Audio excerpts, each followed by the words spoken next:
For Charlie Morton. And off the wall, this will score a pair. And the Buccos sweep this brief two-game series. And this is hit hard. Jackson back to the warning track. This time, it's gone. What a start on this homestand.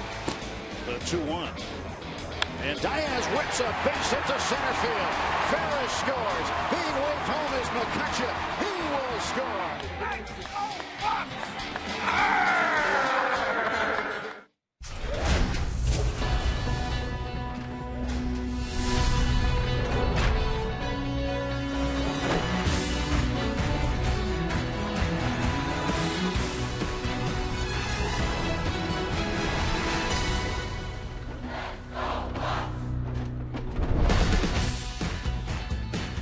Those are the words these young Pirates try to live by, and their young leader, Andrew McCutcheon, leading by example. 3 more hits last night as the Pirates have won 4 in a row.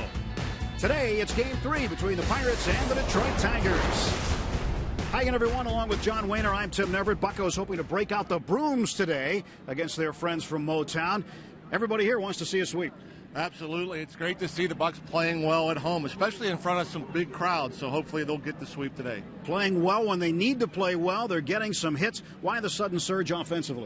I think everybody's getting a little more comfortable and confident. The team has struggled offensively, a little bit of a roller coaster ride, but right now everybody's clicking. The top of the order is getting on. The middle lineup, everybody's getting the big hits, it seems like, and hopefully that'll continue because the pitching's been great all year. Now the offense is coming on. Offense has been good. Pitching's been good. Also, the defense has been spectacular. The Pirates saving themselves some runs, throwing the leather around. It's Game 3 as the Buccos hope to break out the brooms against the Tigers. From PNC Park, Pirates baseball comes your way next on Root Sports.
Baseball on Root Sports is sponsored by Barrel Automotive.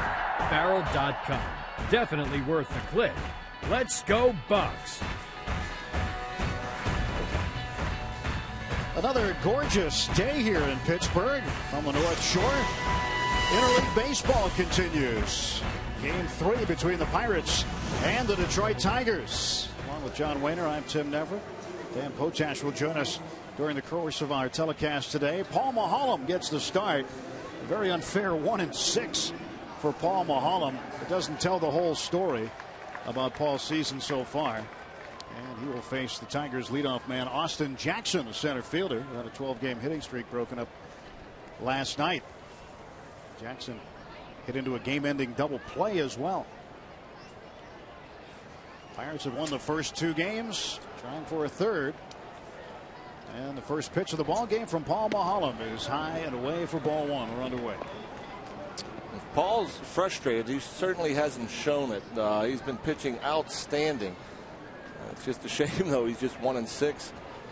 Really has been dealing. 2-0 to Jackson. Well, Paul's had a tough go of it in the early goings of games. ERA of 6 in the first inning and 6 in the second inning. From the third inning on, it's 2.58. Gets a strike, 2-1. Is that like a golfer with first hole anxiety? I don't think. I think it's really coincidental. I don't think he feels any differently. I just think, well, for one, you're facing the best hitters the first time through, and if the location isn't spot on, you're going to give up some hits. But I think he's been better of late. I mean, he really can't pitch much better. You look at his last 5 starts, he's allowed more than 5 hits just once, and that was a 7-inning stint where he only gave up 7 hits.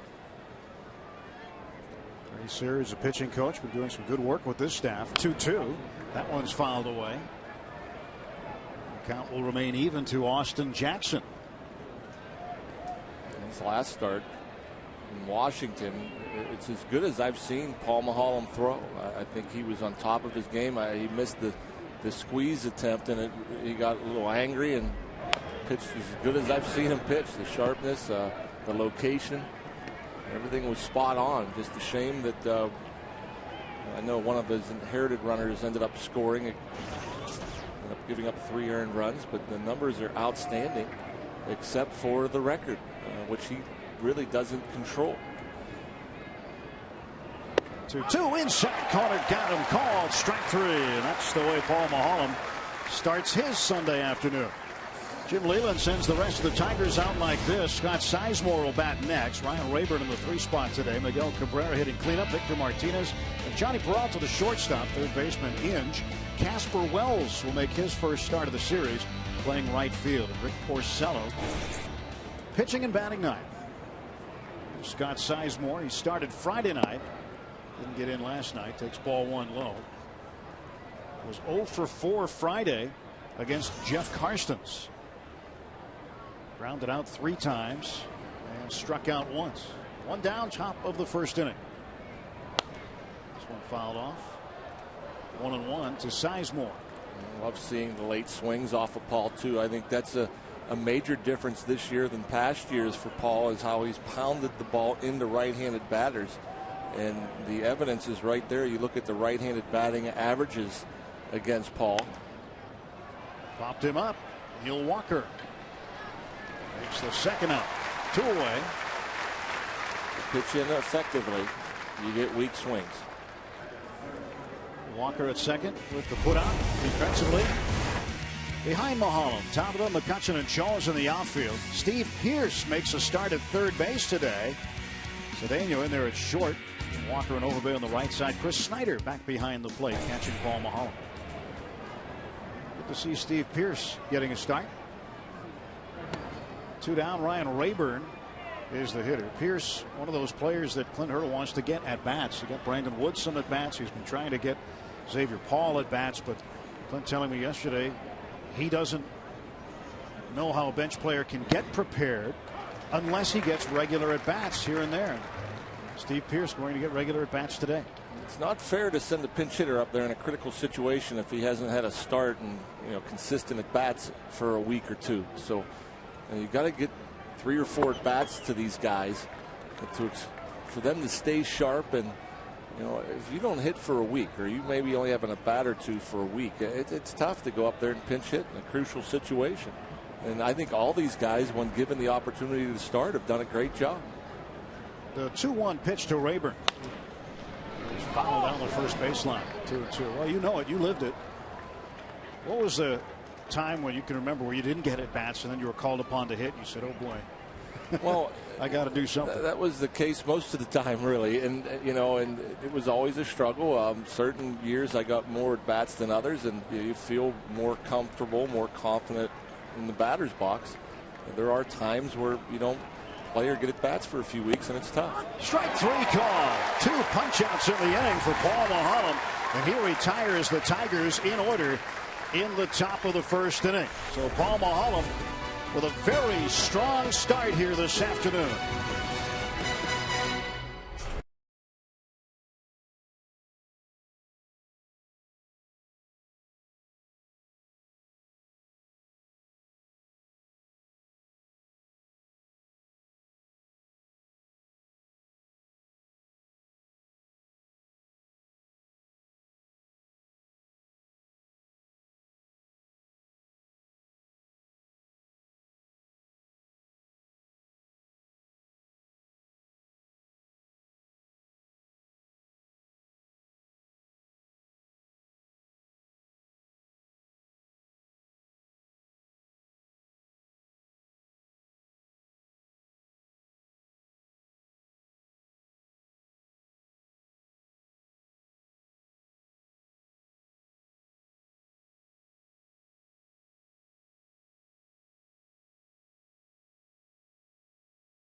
His lineups like this. It's brought to you by Toyota.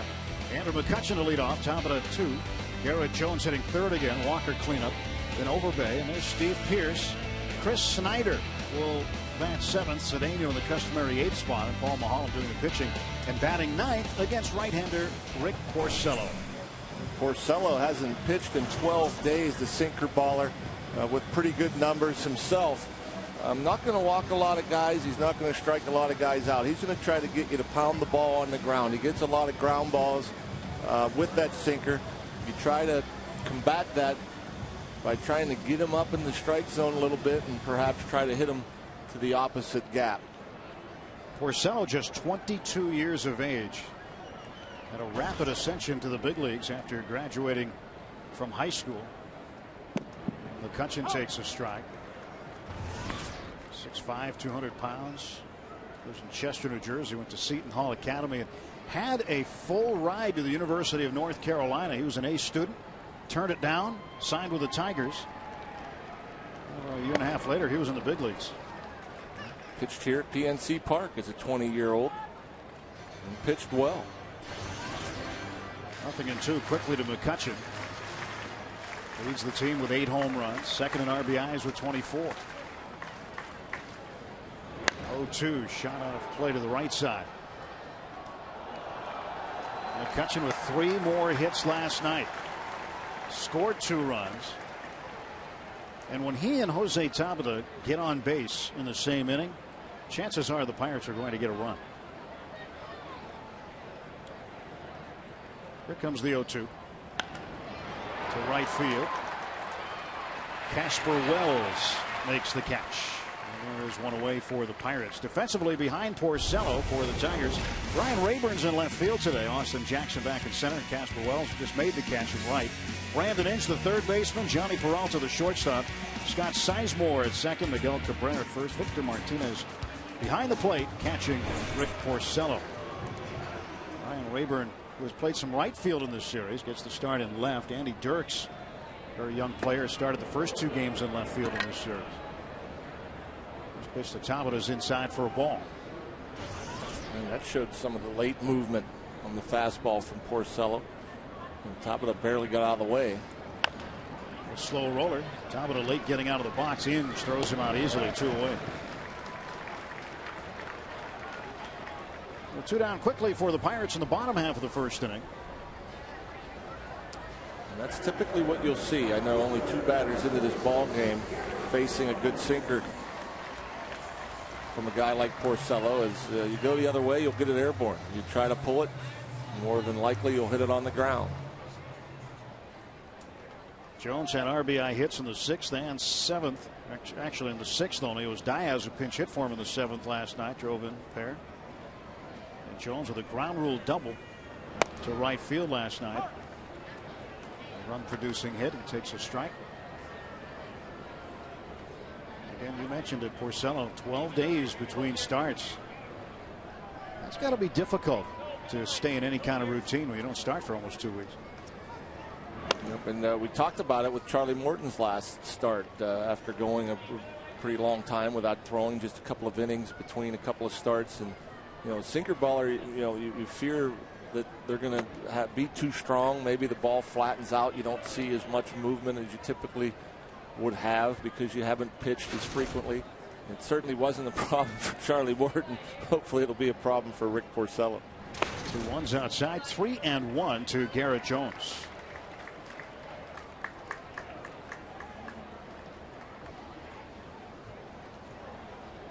Rick Porcello, former first-round pick of the Tigers in 2007, the 27th player taken overall. 3-1 on the corner for a called strike. Count full now.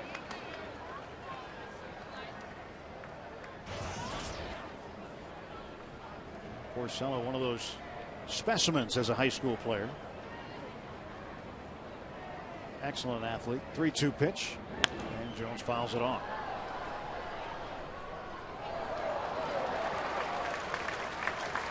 And Jones, one of those guys who was maybe considered a late bloomer, was kicking around the minor leagues for a while and was blocked in the Minnesota system. Justin Morneau at first base. Jones, a young first baseman, had nowhere to go. Fouls this one away, and the Pirates picked him up. Came up halfway through the year and had one of the best half seasons you've ever seen a guy have. 21 home runs in just half a season. And you want to talk about a specimen. If you haven't stood next to Garrett Jones, you'll see a big man. 3-2 pitch is lifted down the line to left field. Ryan Rayburn, a long run. He won't get it. That's a tough corner to play right there where the stands jut out. And if you're not familiar with this ballpark, and the Tigers are not all that familiar with it, you really got to read that one well. You could crash into that corner. Yep, you got to peek. You got to know where you're at as you're coming towards the line. You run into that little fence full speed. It's not going to feel good. Again, 3 balls and 2 strikes to Garrett Jones. This one to first base. Cabrera. Toss to Porcello. And the Pirates gone in order. We'll head to the 2nd inning when we come back to PNC Park.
It's out a beautiful, beautiful day here. And they're hoping to break out the brooms. Small broom, big broom, doesn't matter. Broom's a broom. Pirates have taken the first 2 of this 3-game set. They'd love to come away with a winner today at the first home sweep of the season. First baseman Miguel Cabrera takes outside from Paul Maholm. Cabrera very dangerous at the plate. A couple of hits last night, including an RBI double in the 4th inning. In that 4th inning, the Tigers put together back-to-back-to-back doubles with Cabrera's in the middle and his to the deepest part of the ballpark. It hit above the number 4 in 410 on the north side notch, just about a foot away from the top of the wall. Jim Leyland liked it, but it wasn't enough for his ball club last night. I guarantee you Jim Leyland loves this guy, Miguel Cabrera. One of the best. Maholm has fallen behind on him, 3-0. Down the middle for a strike. 3 balls and 1 strike to Cabrera. You actually have to be careful as you'll see the pitch here. Strike zone presented by Range Resources. And ground ball to short. Cedeno handles it. And Cabrera is out. It's a sabermetric Sunday. It's what we do on Sundays. We introduce you to different sabermetrics. Today we'll look at adjusted on base plus slugging. OPS plus, if you will. OPS plus is OPS adjusted for the park and the league in which the player played, but not for the fielding position. An OPS plus of 100 is defined to be the league average. 150 more or more is excellent, and 125 very good. While 75 or below is poor. So we look at the OPS plus today on the sabermetric Sunday.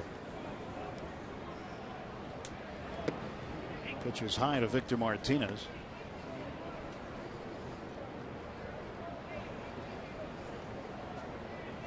One ball and no strikes to Martinez. Paul Maholm taking a little time after that pitch. He's missed some pitches badly to his arm side. Did a good job coming back on Cabrera. The 3-0 fastball. Then he went to the sinker, got a weak grounder.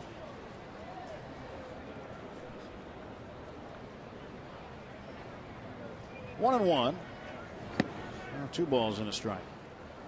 And I think you got to give an assist to manager Clint Hurdle as far as Paul Maholm and how well he's pitched this year and his success, particularly against right-handed batters. The numbers have been so much better this year.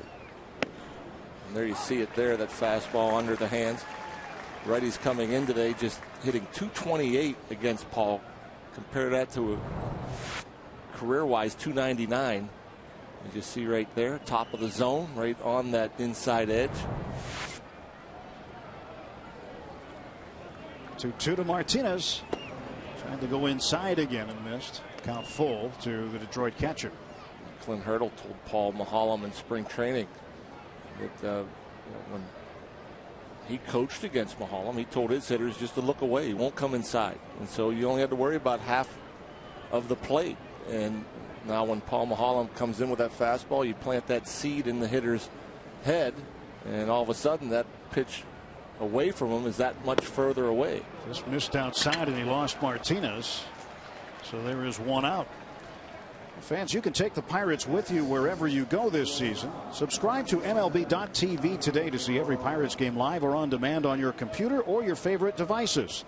Visit Pirates.com to order and get more details. MLB.tv, baseball everywhere. 1 out and 1 on for Johnny Peralta, the shortstop.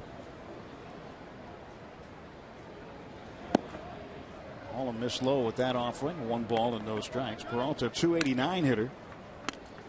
6 home runs, 23 runs batted in. He didn't start in game 1 Friday night. That start went to Ramon Santiago at short, but he did start last night, so making his 2nd consecutive start against the Pirates. Check swing. That's a foul ball. All Lyle Overbay could do was stare and watch it. That ball was over his head.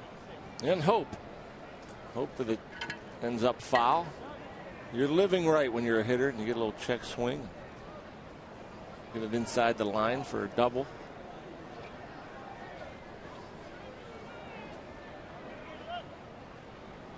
Johnny Peralta. That's how it would look if you're in the front row.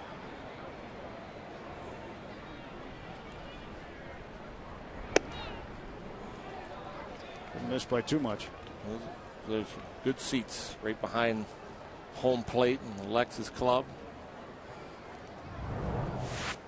And here you'll see it on the strike zone by Range Resources just off the plate.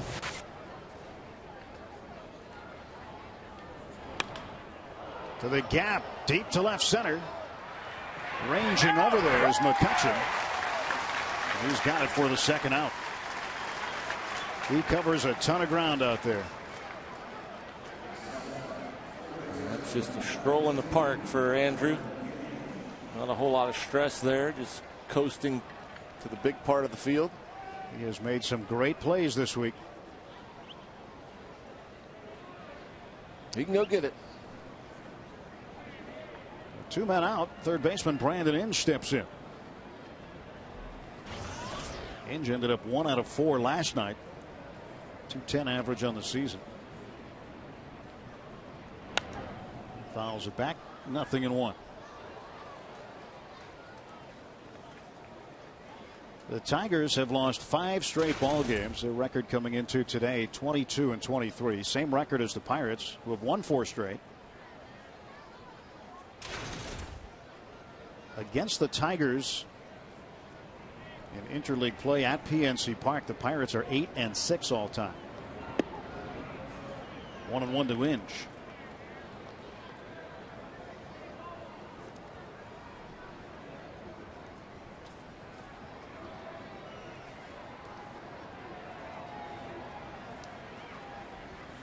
Paul Mulholland gets his sign from Chris Snyder. He's ready. Now the 1-1. Just on the corner. One thing we saw Jeff Karstens do quite a bit on Friday night. He left basically nothing down the middle. Everything was painted inside, outside, and Paul looks like he's trying to do the same thing here. Jeff went 2 outs into the 5th with a perfect game. Worked pretty well for him. And ground ball to left field. Brandon Inge, a 2-out single. A little bit off the end of the bat of Inge. Pitch away from him. Just hooks it. Not with all that much authority, but finding the hole between Steve Pearce and Ronnie Cedeno.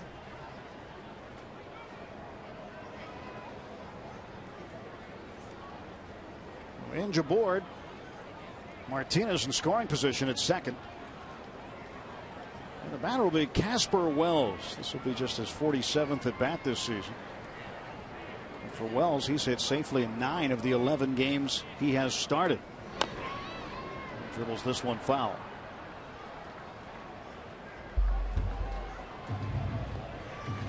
Wells got his first big league action with the Tigers last year. 21 out of 62. 4 home runs. Played in 22 games during the month of September. Once rosters expanded, he came up to the big club. That has been the bulk of his big league experience. 2 on and 2 out for Detroit. Top of the second, no score. Paul's 0-1. A line drive to right. And Martinez is going to get waved home. Here comes the throw. It is not in time. And the Tigers lead 1-0 on a 2-out RBI single by Casper Wells. That walk comes back to bite Paul Mulholland. Yeah, a good piece of hitting going the other way, and Garrett Jones comes up firing. It just didn't look like he got a whole lot on that throw. Well, Martinez doesn't run all that well, but just well enough to get around Chris Snyder. So the drive-by slide on the AGH cam. A lot of guys doing that these days will slide by home plate, catch it with their hand. Now here's Rick Porcello, owner of 2 major league hits And 2 major league runs batted in, and they both came in this ballpark 2 years ago in a game against the Pirates. Yeah, not only did he pitch well in that game, he went 7 innings, just allowed the 1 earned run, but hit pretty well to boot. 0-1 pitch. Strike 2. I was joking with Tigers TV announcer Mario Pembo before the game. He said, "What do you think?" I said, "Well, if the Pirates can keep Rick Porcello off the bases, they got a chance."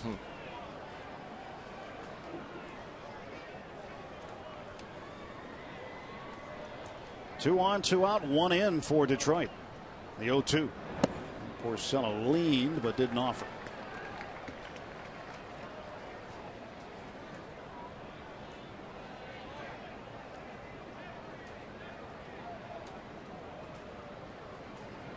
Mulholland trying to get the Pirates to the plate in the 2nd inning. Neil Walker will lead off.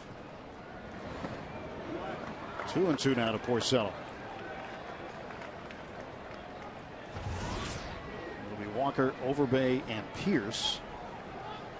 At the bottom of the 2nd for the Bucks. 40 pitches so far. Paul would like to end the inning right here.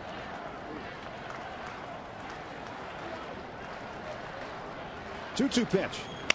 Ground ball left side. Cedeno's got it. He'll fire on to first, and he gets Porcello by a step. Bang bang play at first base. 1 run comes in on 2 hits. 1-0 Tigers.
Bottom of the 2nd, and the Pittsburgh kid Neil Walker will lead off. Time for today's PNC achievement. We look back at Jim Leyland's success as the Pirates skipper, manager from 86 to 96. 851 wins, 3 divisional titles. Jim Leyland still a popular figure here and still lives in Pittsburgh. That's our PNC achievement, brought to you by PNC for the achiever in you. You had a chance to visit with the skipper today, John? Yep. Seems content, having a good time, enjoying the competition, likes his team, as he should. Got his boy playing down there in Lakeland, Florida, a catcher drafted by the Tigers last summer. Patrick. Yep. Neil Walker facing Rick Porcello. Pirates trailing by a run here early in the ball game. Porcello's first pitch to Walker way inside, backed him up. Well, Neil didn't have a hit last night, but he certainly contributed. Plated the game tying run batted in the 6th inning with a sacrifice fly. Leads the team with runs batted in with 30. And that is good for one of the top numbers for his position in baseball. Neal putting up some all-star type numbers. 1-1. And he ripped it right back into the glove of Porcello. Look what I found. Wow. That was ticketed for center field on a single. And Porcello got out of it unscathed.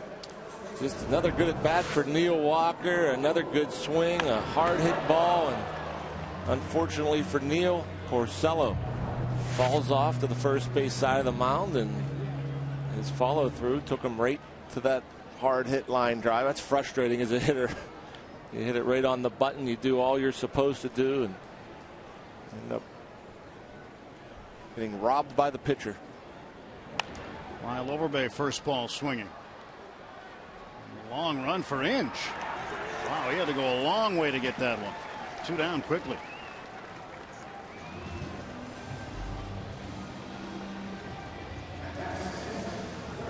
AGH Sports Medicine injury update. Pedro Alvarez yesterday placed on the 15-day disabled list. Right quad tightness. He was 4 games earlier in the month with a similar ailment. Pedro Siriaco's been called up to take his place. Playing in his place today, Steve Pierce at third base. AGH injury update brought to you by Allegheny General Hospital Sports Medicine, the official medical provider for the Pittsburgh Pirates. 0-1 to Pierce. Well, it's 0-2 quickly. First 2 outs pretty quick. Not a lot of pitches, so I think Steve, the first pitch was taking all the way. And a good breaking ball, 0-1. He hits the 0-2 pitch down to Inge. The Pirates gone quietly here in the second inning. We're through 2 full. Tigers with a 1-0 lead.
Park for a beautiful day for baseball. It was also a good night for baseball last night.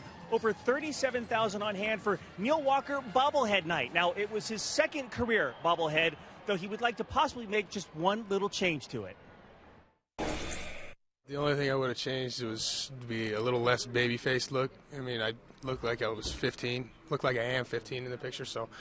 more 5 o'clock shadow? Yeah, maybe a little more 5 o'clock shadow. That's the only thing I would change. No, it's a good bobblehead. It's cool.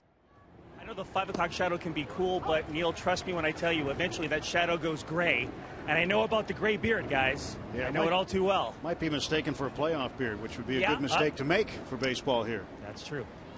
Someday, though. Thanks, Danny. Jackson punts it right back to Mulholland, and there's 1 down quickly. Yeah, Dan Potash could be Graybeard the Pirate.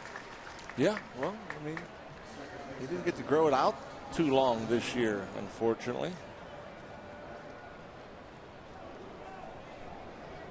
Paul Mulholland gets the first out of the 3rd inning. Plays Scott Sizemore. Sizemore popped up to second base. His first time up.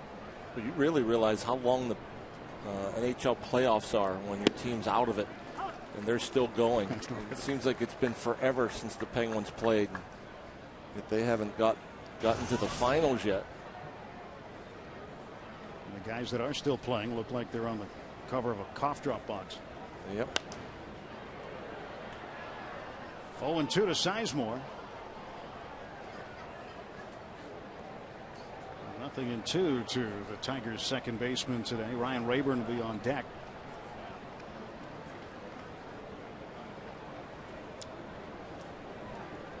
A little bit high. 1 ball, 2 strikes.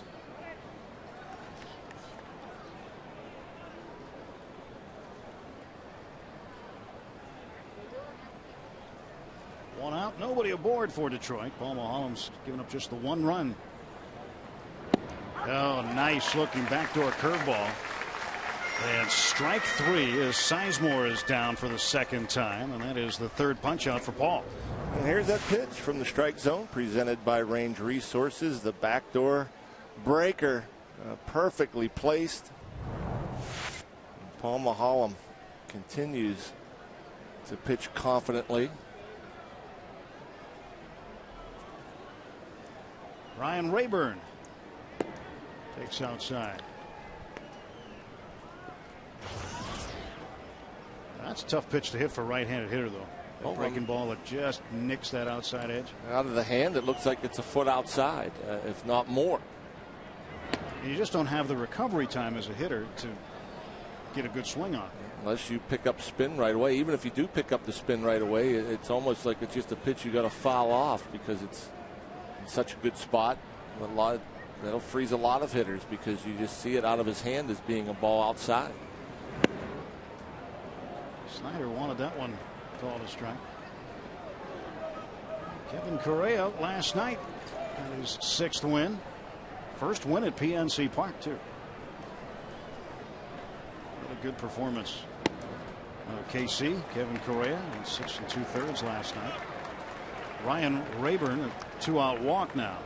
Correa last night in 6 2/3. He struck out 4, just 2 earned runs given up, didn't walk anybody. A number of ground ball outs, played a little defense too. Yeah, good stuff. And for the most part all year he's been on the edges with late movement, whether it's breaking into a lefty, away from a lefty, into a righty, away from a righty, and just good stuff. Hall, I'm hoping to keep it up here today. Giants have had some pretty good pitching performances lately. Very effective with his pitches too in terms of efficiency, just 96 pitches. The big 0 up there, always important under the walk department. 0-1 to Cabrera. That's 1-1. Mike Winters calling that one a ball. Not missing by much. Range Resources says that Mike Winters got it right. Rayburn the lead from first. 1-1 to Miguel Cabrera. Right at third base, and Steve Pearce has it in the webbing of the glove. Nothing across for the Tigers. Bucks coming to the plate next.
Nothing Tigers. Our Barrel Automotive League leaders stat. We look at the top team batting averages in the National League over the last 10 days. Cubs up on top, Rockies next. And there are those Pittsburgh Pirates right in the middle, 270 over the last week and a half, ahead of the Cardinals and the Reds. And both the Cardinals and the Reds ahead of them in the National League Central Division standings. Chris Snyder, first ball swinging, pops it up. The foul out to Brandon Inge. So quickly, one man is out of the Pirates half of the third. You've got a question for us. Now's the time to ask. Grab your cell phone, text the keyword booth, followed by your question and name. Name's important. Question also. 412-412. We may answer it on the air later in the game. Message and data rates may apply. I'm sure that John Wayner will have an excellent answer for whatever question you fire at him. I hope so. I'm just going to read the question. I'm not going to have an answer. But you've got to come up big, Rock. I hope. I always hope to. Never know what's going to come out of this. It opens up and stuff comes out. Yep. At times uncontrollably. Strike called. Porcello to Cedeno. 2-1 to the Pirates shortstop. Well, I tell you what, Ronnie done a nice job lately, not only offensively but defensively. 30 straight games without an error. Well, a month without any kind of miscues defensively. He has had 4 multi-hit games over his last 6 games. Nice to see Ronnie when he's confident. The whole package is usually pretty good. 2-2 to Cedeno. Inside 3-2. Over his last 20 games, Ronnie's been hitting .333. 21 out of 63. He's got a home run, and that came in Milwaukee on the 13th. It's a little over a week ago. 3-2. Swing and a miss. He's down on strikes. So Porcello has now retired 8 straight to start the ball game for Detroit. Again, here you'll see the replay. Watch the late movement on your AGH cam. Looks like it's going to be about down the middle and thigh high, and the bottom just falls out of it. Falling off a table. Paul Maholm. Ball 1.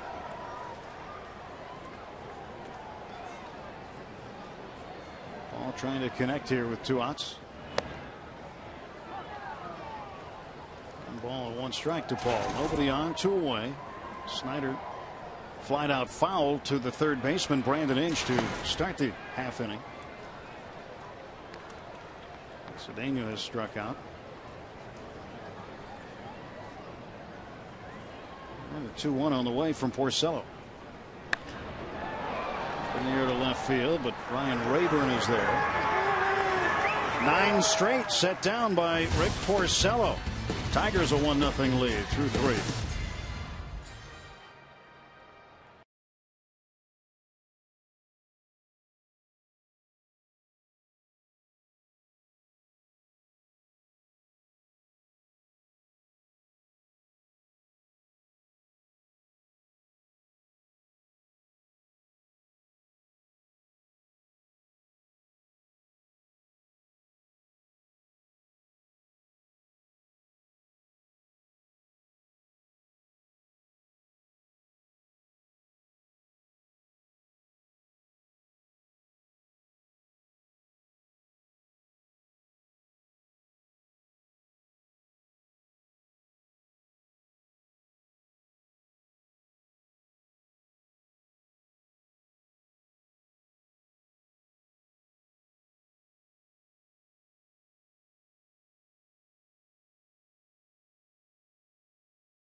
by Day Automotive. We're going to make your day. Let's go Bucks! This day in Pirates history brought to you by Day Automotive, May 22nd, 1968. Willie Stargell, 5 for 5 with 3 home runs and 7 runs batted in a 13-6 win over the Cubs at Wrigley Field. Dave Wickersham pitched 5 innings of relief and earned a save. Willie Stargell, the only left-handed hitter ever for the Pirates to get 3 home runs in a game. Thanks to our friends at Day Automotive for this day in Pirates history. And by the way, since we're on a sabermetric Sunday, Willie Stargell's career OPS plus was 147. That is excellent, to say the least. I believe that's tied for 39th all time. So Paul Maholm here in the top of the 4th will face the Detroit catcher Victor Martinez. Johnny Peralta and Brandon Inge will follow. First pitch outside, ball 1.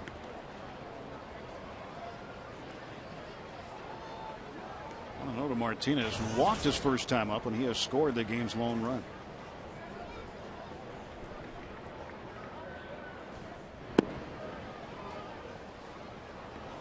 Maholm falls behind 2-0 to Martinez.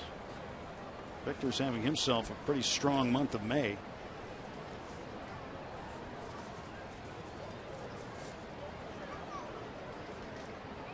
.377, 6 doubles, 2 home runs, 14 runs batted in May.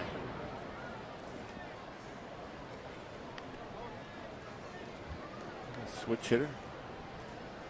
Dangerous with a bat in his hands. You don't see that very often anymore, where, you know, catchers are such an offensive force. Martinez was with Boston, split time behind the plate, played some first base there. Sit on the ground to second, and Neil Walker throws him out, 1 away. You know, we were talking about Willie Stargell, his career OPS plus of 147 on a sabermetric Sunday. But here's a stat you might not be aware of. Home runs by ballpark, hit 147 at Three Rivers, 74 at Forbes Field. Next was Wrigley Field with 32, and then he hammered Shea Stadium pretty well with 26 home runs.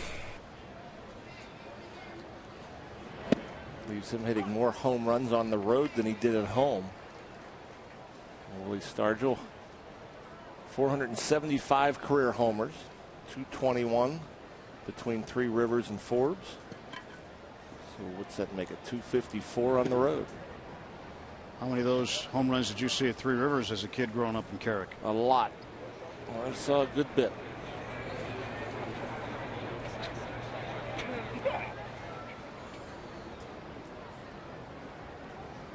One pitch. That's high, 2-1. We all knew the windmill playing wiffle ball out front. I had a pretty good left-handed wiffle ball swing. Imitated Pop's stance. Yeah, we did both. It was usually, you know, you were the Pirates or the Phillies, and you had to hit according to who was up. And you tried to look like the hitter, whether it be the Phillies lineup or the Pirates lineup. It was a big rivalry back then. The Phillies, there were some great matchups between the Bucks and the Phillies during the 70s. This one up in the air down the right side. Garrett Jones gives it a look. That's going to make the seats.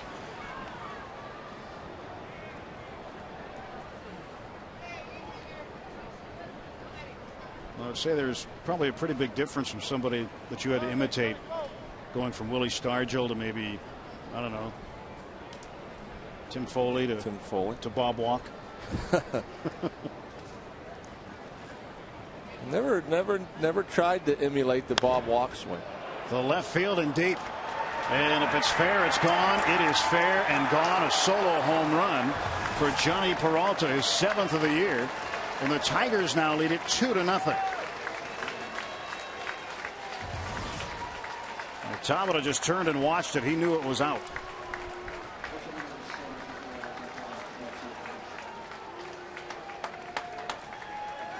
3-2 pitch from Paul Maholm.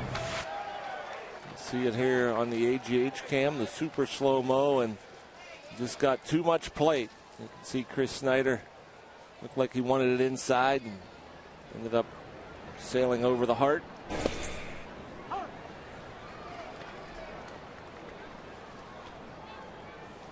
There's the 4th home run Paul's given up.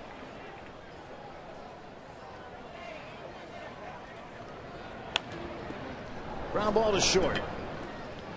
Brandon Inge is out. 2 away. Bring up Casper Wells. Wells, the right fielder, had an RBI single in the 2nd inning, driving in Victor Martinez. Martinez scoring from second base on that play.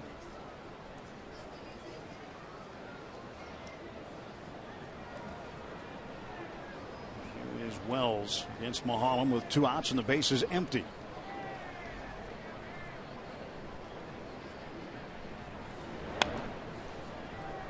Nothing in 1 to Wells. Well, the Pirates found themselves down 2-0 in last night's ball game, like they are right now, and then in the 6th picked up 3, got 3 more in the 7th. We're into a 6-2 win. Well, hopefully the bats will wake up for Paul Maholm. He hasn't pitched much with the lead this year, and we showed you the numbers, how well the Pirates have been hitting the ball the last 10 days. In fact, the last 4 games, the Bucks have scored at least 5 runs in each. 5 of the last 6.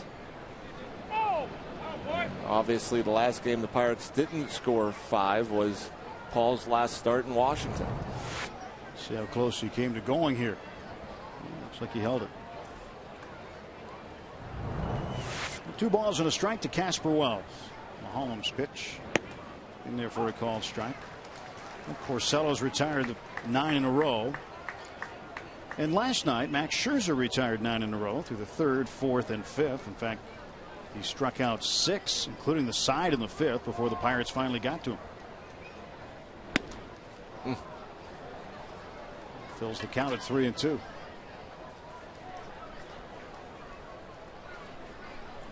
Good to get him right here and then have Porcello lead off in the next inning.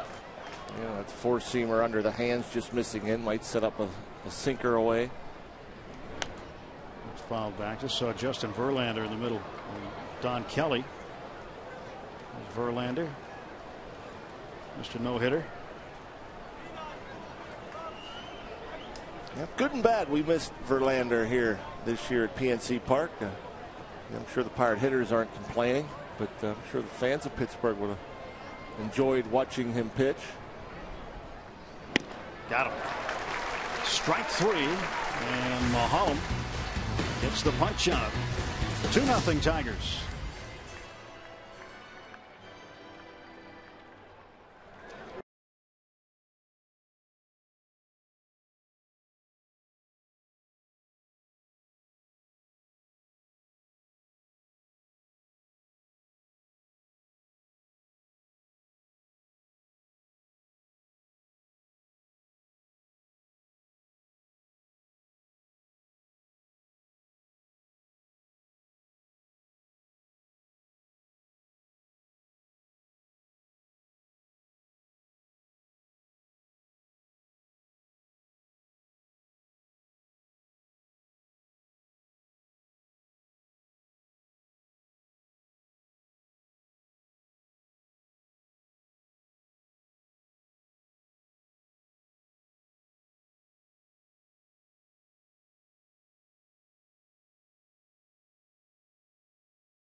6-0 to the Detroit Tigers with John Wayne.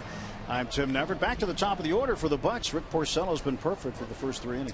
Yeah, he's been good. And these guys, a lot of these guys probably haven't faced him. A few of our guys faced Porcello, but you know, he's been down in the zone using that sinker, and he's been effective. But hopefully, like last night, we'll come back, get some runners aboard, and get the key hits. We'll see what Andrew McCutchen can do here. Jose Tabata and Garrett Jones as they get set to face Porcello for the second time. Porcello with 1 strikeout to get Ronnie Cedeno, and issues a strike right there to McCutchen. Catch 0 for 1, fly to right first time up. 4 out of 9 in the series. And he's down 0-2. Pirates won both games of a 2-game set in Cincinnati, and then came back home and won the first 2 against Detroit. Got 2 more to go after today. Day off tomorrow, then 2 with the Atlanta Braves. Travel day Thursday, then back on the road. 3 straight day games with the Chicago Cubs, then 4 in New York with the Mets.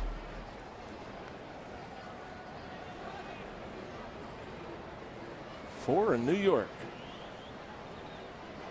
Those longer, like 4-day trips, seem like they take forever. Yeah. And a few times you can actually unpack the suitcases. You'll see this pitch from the strike zone, presented by Range Resources. Well off the outside edge. 2-2 inside. Count full at 3-2 now to McCutchen. 4 days in New York just means we're going to get a couple of extra subway tokens. That's all. Going to have them in reserve.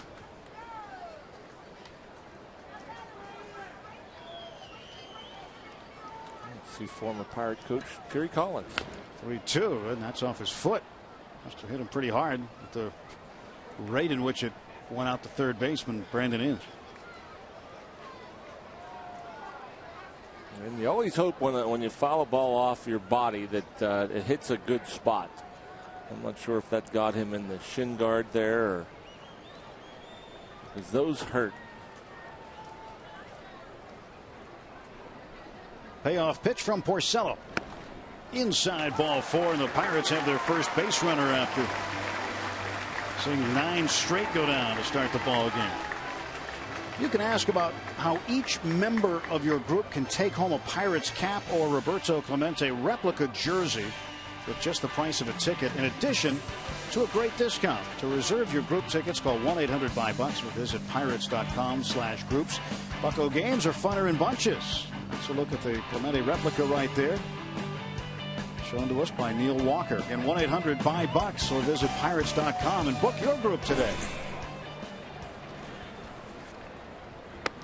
Tabata jump out of the way of that inside pitch from Porcello. Came up and in on Tabata first pitch last at bat, and you see it again. And that late movement and chasing him out of there.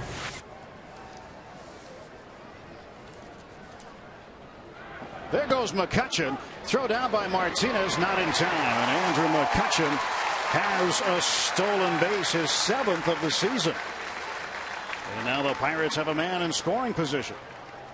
Huge jump from Andrew McCutchen. No chance for Victor Martinez. Easy as it gets. Almost looked like he was pulling up a bit before the foot first slide.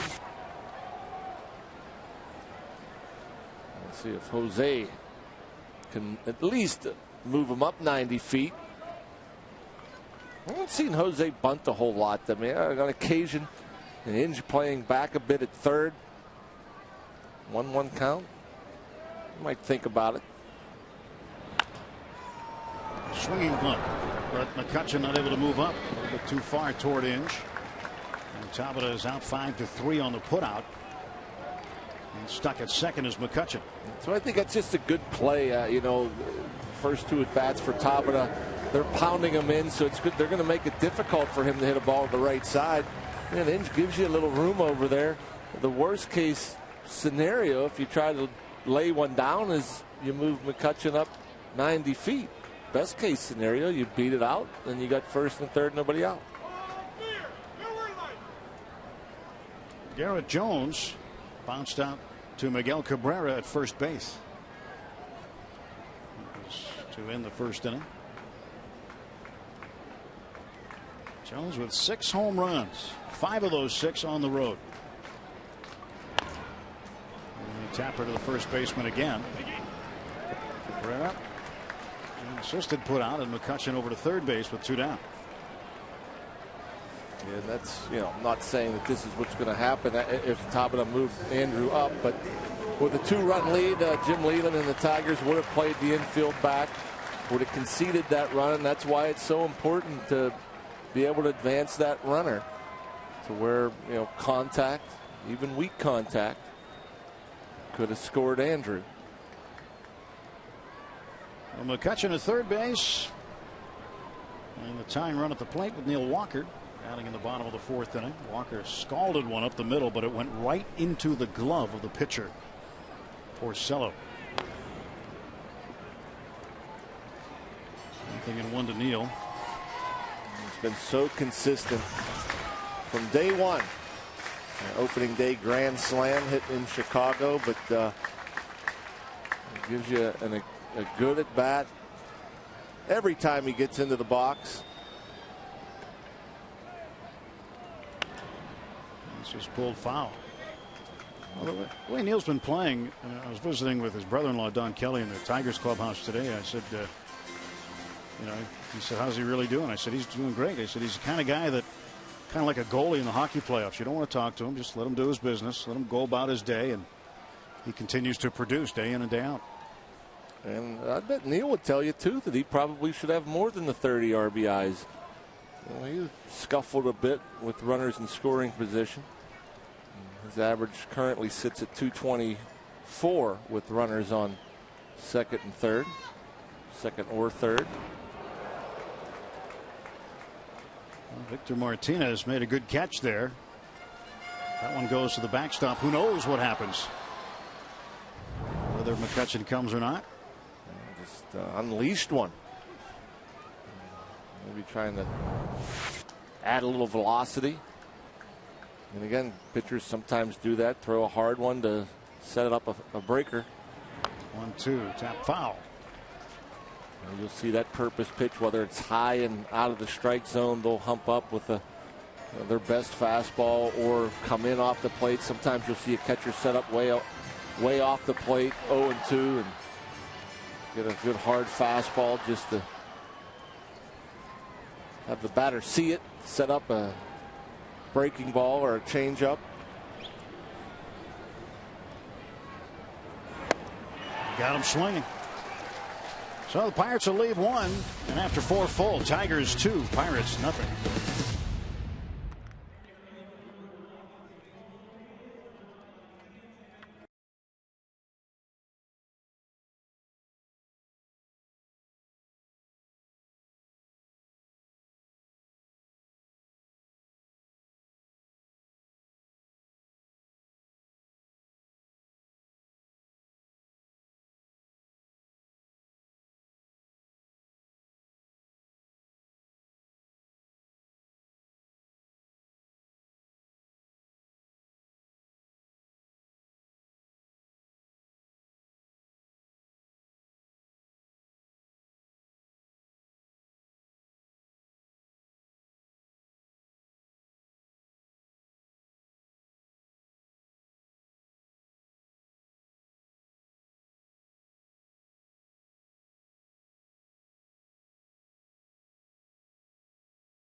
here at PNC Park that was rained out on May the 12th, well, it's nothing compared to the rain that the Tigers saw 2 days earlier in Minneapolis.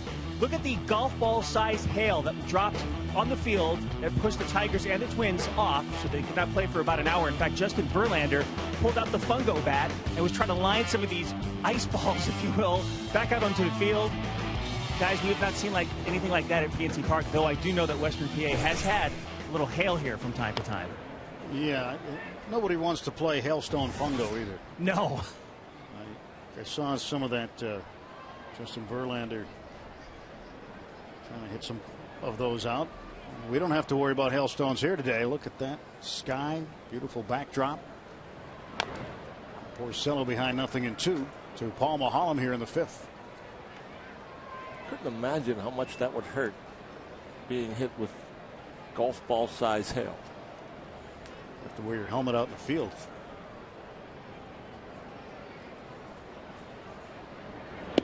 Or the damage you could do to your car.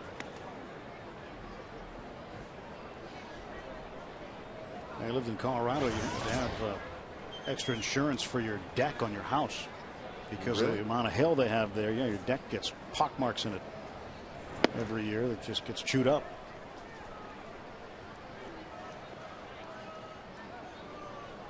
Certain parts of the country you have different things. There it's the hail, here it's the stink bugs.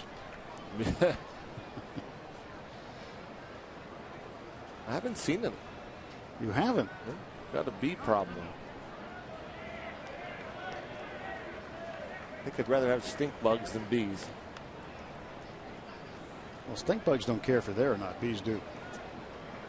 2-2 on the inside corner. Strike 3 called. And Porcello down on strikes to start the Tigers' 5th. And Maholm's 5th strikeout. The 4th looking. 3 of the called strikes looking have been on this inside fastball. The AGH cam showing you the fastball right where Chris Snyder gave the target. Didn't have to move the glove. Center fielder Austin Jackson goes to right field. And over to get it is Garrett Jones. Nice running catch. 2 away quickly. Paul Maholm acknowledging Garrett Jones and his defensive work. Sports is online at rootsports.com with exclusive player interviews and more.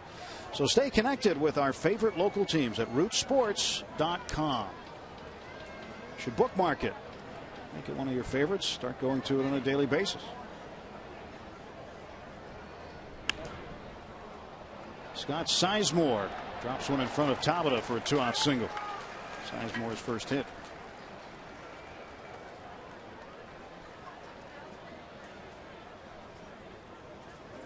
Sizemore 1 for 3. He was one of Paul Maholm's strikeout victims. He went down looking in the 3rd. But keeps the inning alive here for Ryan Rayburn, the left fielder. Last time up for Rayburn in the 3rd, he walked and was stranded.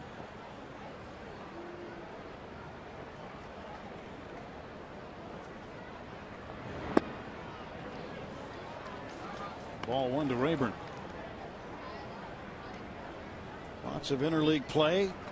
The majority of baseball in interleague play. Only one league game going on, and that is in the National League. Colorado and Milwaukee at Miller Park.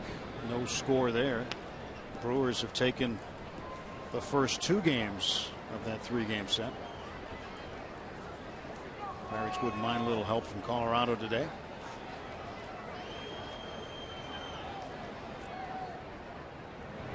Rayburn takes outside 2-0. You got to get in the zone, into the strike zone now if you're Paul Maholm. With the big man on deck, Miguel Cabrera, who has ridiculous numbers with runners in scoring position. I'd like to see him leading off the next inning. Up in the air it goes to left field, playable for Tabata. And Jose puts it away. No runs a hit. 1 man left, halfway home, 2-0 Detroit.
Detroit going to the bottom of the 5th on a Kids Day Sunday afternoon at PNC Park. Sunny day, 76 degrees at game time. While Overbay leads off against Rick Porcello. Ball 1. Overbay today 0 for 1. Popped out foul to Brandon Inge, third baseman of the second inning. There's 2 balls and no strikes. Around the division right now in the top of the 6th. Houston a 3-1 lead at Toronto. It's been an interesting series. Houston has had a lead in every one of the games there, and they lead again here, but they've split the first 2. And Overbay hammers this one. Deep left center field. Going back, and it is caught. Ryan Rayburn just kept on running and outran the baseball to make a catch, and there's one away. Boy, that's just a shame. Lyle Overbay starting to feel it, getting a lot better as we'll see the pitch here on the strike zone by Range Resources up, and Rayburn going back some 390 feet from home plate. So frustrating as a hitter. Hit a ball that well the opposite way and get nothing for it. Steve Pearce takes a strike. Well, how does that feel as an outfielder? Most places, when you run that far, you're already running to the wall. Here, you run and run and run. Do you start thinking that warning track's got to be under my feet pretty soon? No, I mean, they take enough fly balls out there, and you could feel the track. You could usually know where the wall is, and you'll take a peek here and there, make sure that you have enough room.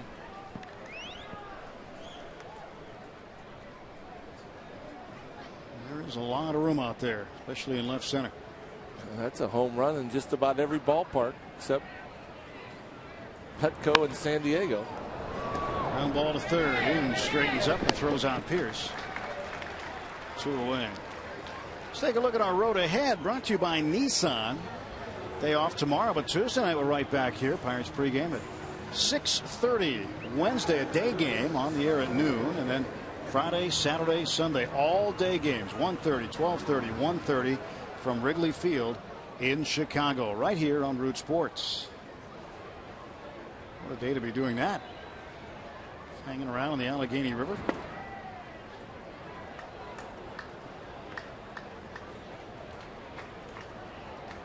A lot of folks getting the boats out. Yeah, I was just saying, not long. Won't be long before we see the boats all around the ballpark. Now at the point.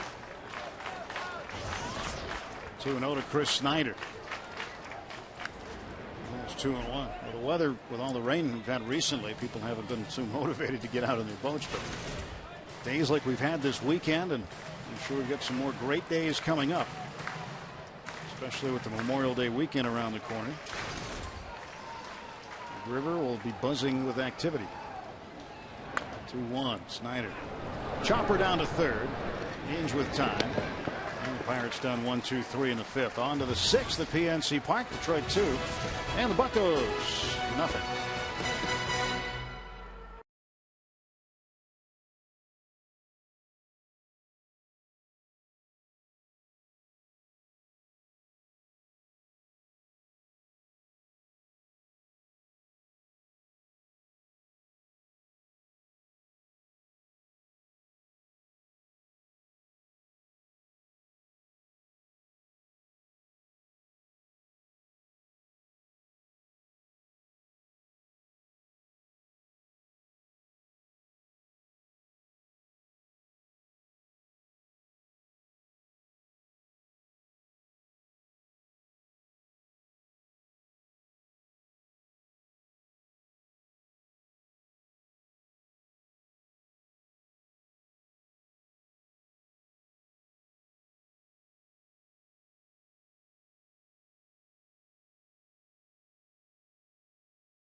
sponsored by Toyota. Buy right the first time and save more. Visit your local Toyota dealer for details. And by AT&T. Let's go Bucks! Time for today's AT&T Mobility trivia question. Who was the last Pirates pitcher to hit a home run? Last Pirates pitcher to hit a home run. Give that answer next half inning or so. Trivia question from AT&T Mobility. 2-0 Tigers, top half of the sixth inning. Miguel Cabrera leading off against Paul Maholm. He will take ball one. Well, on that question, Rock, don't have to give the answer right now, but you and I were both there. Yep. Witnessed it. 1-0 pitch. And to right field. Jones going back. This ball carrying. It is off the Clemente wall. Around first, heading for second base is Cabrera, and he is in with a double. Lead-off two-base hit for Miguel Cabrera. Second extra base hit for the Tigers this afternoon. Well, the AGH cam, a pitch down and away from the Tiger slugger Cabrera, and usually you see a ball leave the bat with that trajectory. It's a line drive to right field. You don't expect there to be any damage done, but he's so strong to all fields, just effortless. It's such a great hitter. That ball just jumps out there halfway up the 21-foot wall. That is the Tigers' 55th double over the last 27 games, and second in the American League as far as the team goes in terms of doubles. And Victor Martinez takes a strike, and here's a number for you, Rock, as far as extra base hits are concerned. 46 straight games with at least one extra base hit. And that streak is the best by a Tigers team since at least 1919. Wow.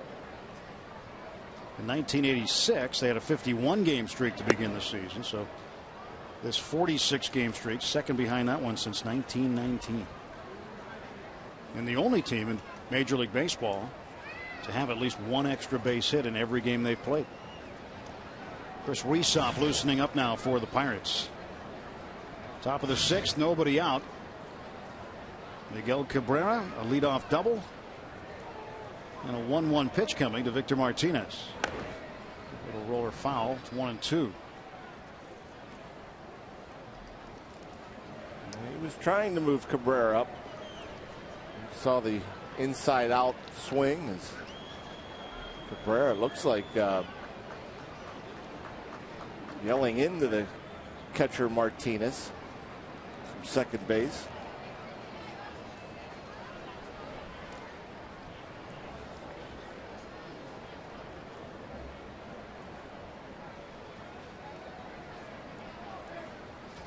One and two the count.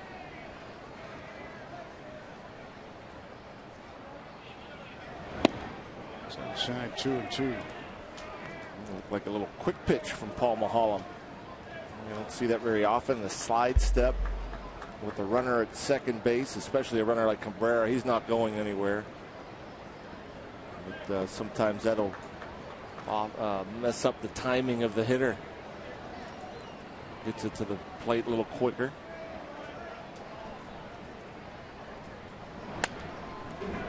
It's pulled off the front of the Pirates dugout.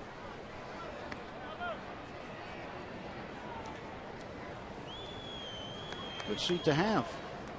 You never know when a foul ball is going to come your way. Yeah, it's always good to sit near the ball girls. You know they're going to get a couple down their way, and they're going to give them to some lucky fan. 2-0 Tigers, nobody out.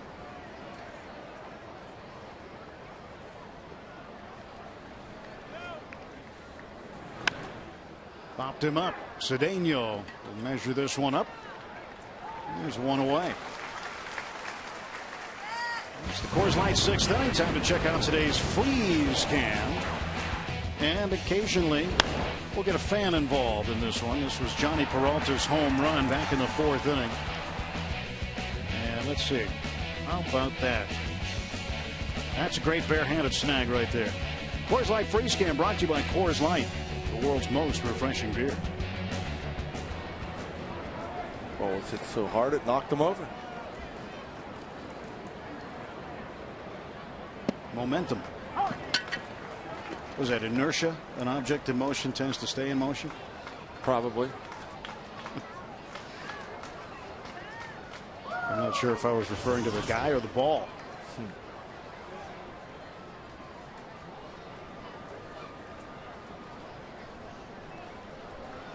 There's Peralta. Takes strike 2. Nothing in 2.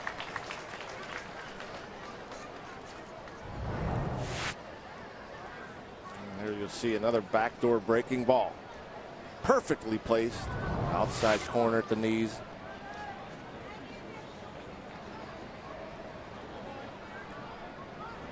Oh, 2 is low, blocked by Snyder. A ball and 2 strikes. Out in the Pirates bullpen, left-hander Daniel Moscas has joined Chris Resop in warming up, so Bucks with double barrel action.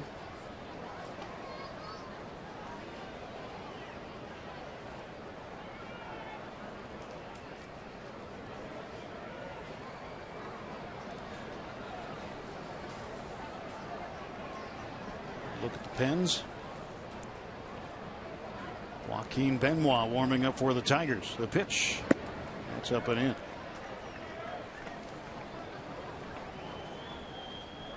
you're Peralta, got a fastball inner third last time up and hit it out of the ballpark.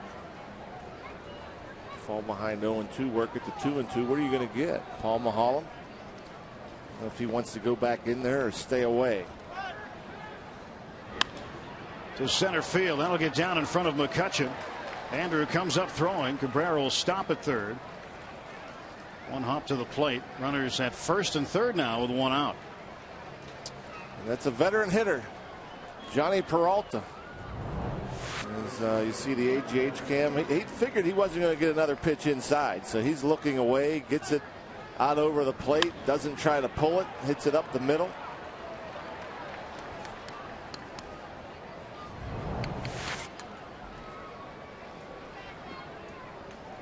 Clint Hurdle coming out to the mound. And that's going to do it for Paul Maholm. Johnny Peralta chases out the Pirates starter today.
Great pictures from today's action from the AGH cam.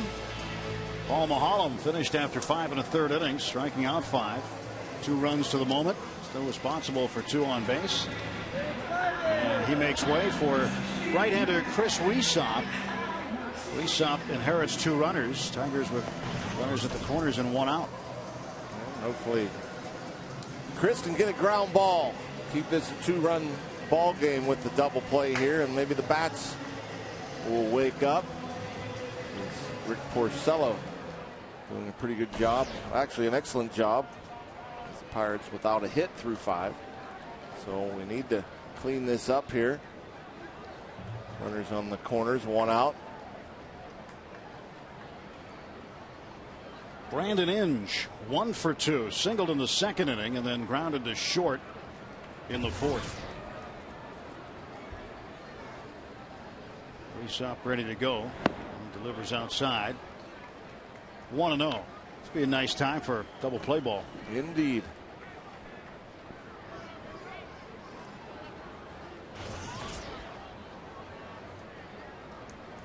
Brandon Inge. Get something going for the Tigers here. Chris Reesop looking to shut him down. 1 out, 2 on. Here's the 1-0. Nice pitch.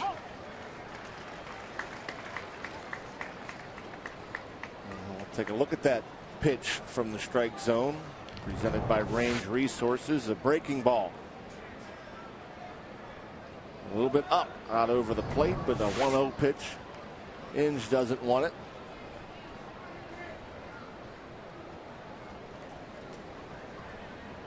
Throw to first, and getting back is Johnny Peralta. If you're Lloyd McClendon, the hitting coach for the Tigers, or Jim Leland, you're wondering why is Inge not hacking at that pitch with a runner at third? You want to get a ball out of the infield. That's the pitch to do it with. Breaking ball up, as you can see, Chris Reesop. Inherited runners. Miguel Cabrera down at third. Now that's 2 strikes. Cabrera started the inning with a double off the right field wall. Victor Martinez popped out to Cedeno for the first out. Peralta base hit to center. That moved Cabrera to third. There's Lloyd McClendon, former Bucco skipper. Star and hero of the Little League World Series too. 1 year. Just a few years ago.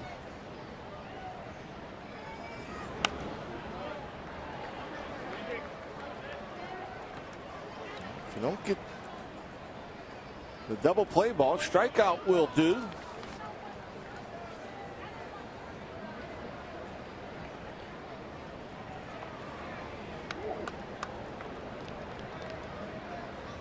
Brandon Inge currently hitting .214. Has 1 home run on the year. And he's knocked in 12 runs. First and third. Reesop ready. And the 1-2 pitch. Got him. Big out right there for Chris Reesop as he strikes out Brandon Inge. Good location there, and that's why early in the count you get a hanging breaking ball. That's the pitch to drive the run home, and Inge decided to take it. So then you get behind in the count, and a fastball, good location. You can see in the AGH cam, Inge just trying to protect out there on the pitch a little bit off the plate. Comes up empty.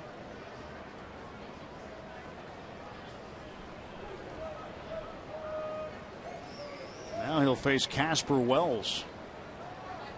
Wells drove in a run with a single in the 2nd inning and then struck out swinging in the 4th. One of Paul Maholm's 5 strikeout victims. Chris Snyder talking to Chris Reesop, perhaps talking over the game plan. Facing Wells here with the pitcher on deck.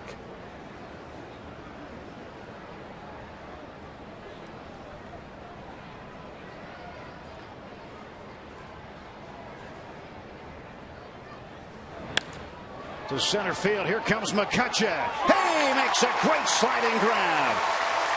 Circus time in center field for Andrew McCutcheon. And Chris Reesop puts out the fire. Routine event. Andrew McCutcheon, great break on the ball. He's got another highlight reel catch.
Park.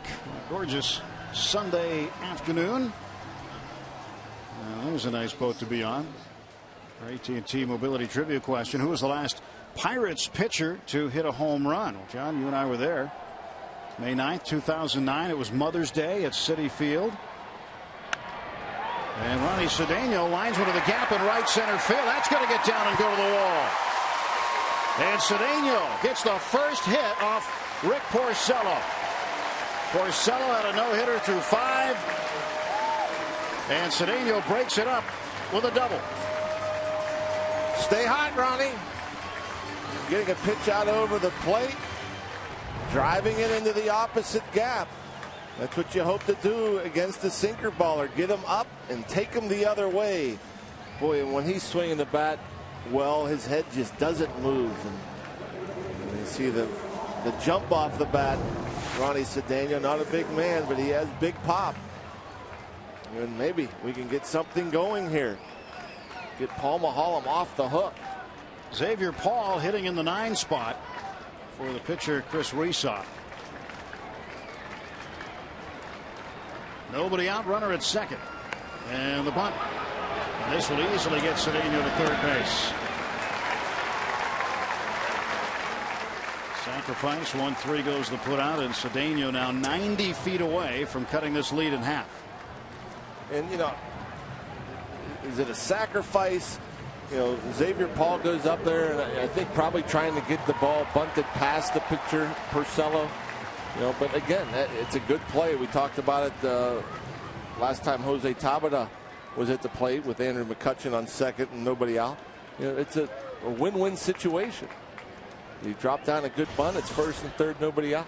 A so-so bunt. Runner on third, 1 out. Andrew McCutchen an RBI chance. 1 ball and no strikes. He walked and stole second in the 4th inning. 7th swipe of a base this year. And then back in the 1st, he flied out to right. 2-0. For a pitch to hit up the middle. Hard up the middle. The corners are in. Cabrera at first, Inge a few steps behind the bag at third. Work the middle. 3-0.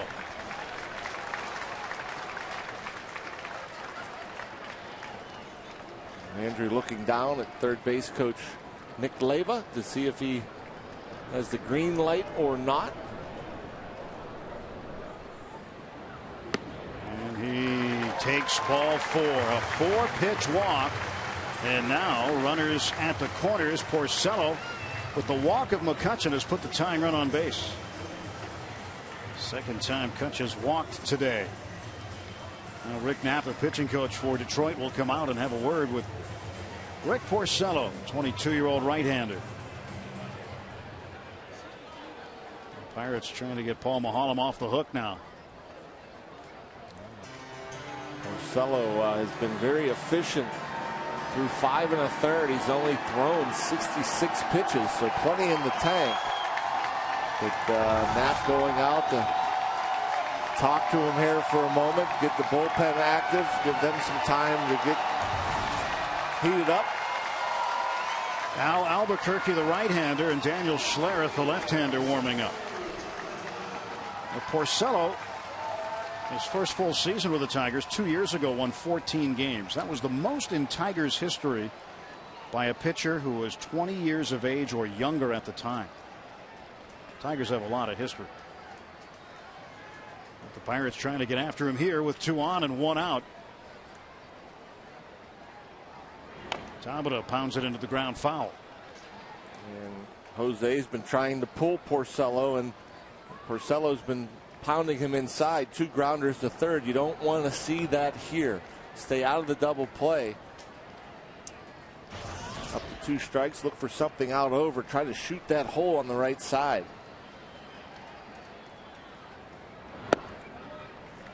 Tabata watching it the whole way for ball 1.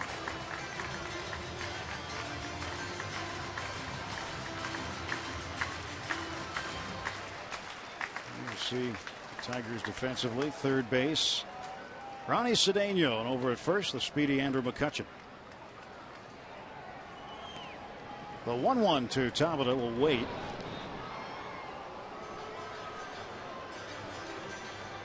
Porcello wanted to see probably if McCutchen was on the move. Yeah, that's an equalizer. That makes you hesitate.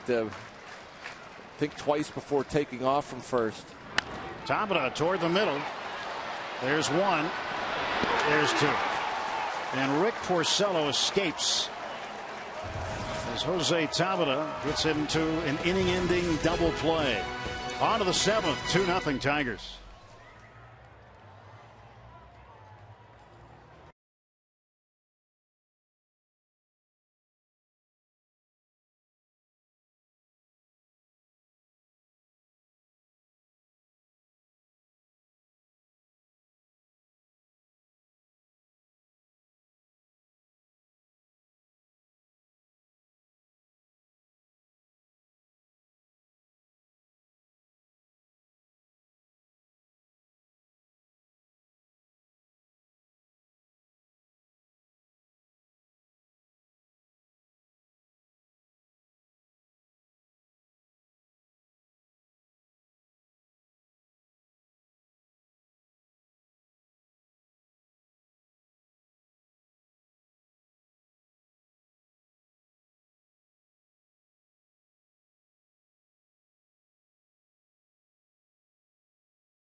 For Detroit, no runs, just the one hit for the Pirates.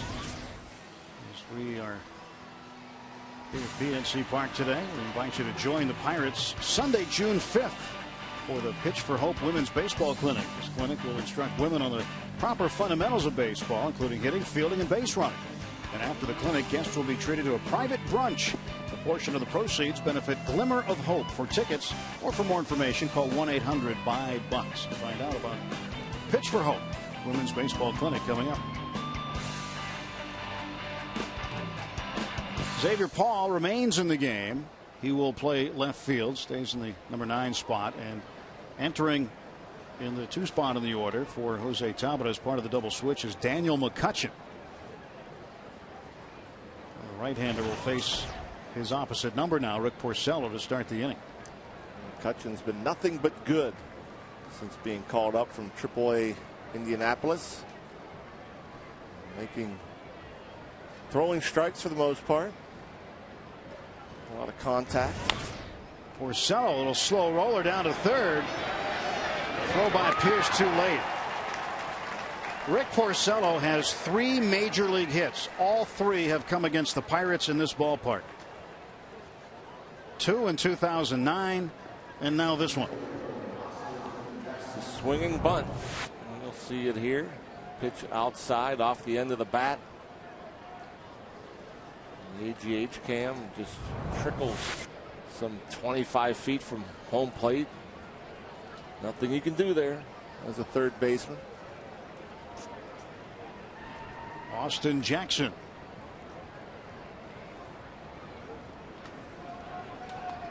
Wow, Overbay is going to go behind Porcello. This is a possible bunt situation here. Jackson looks at a ball inside.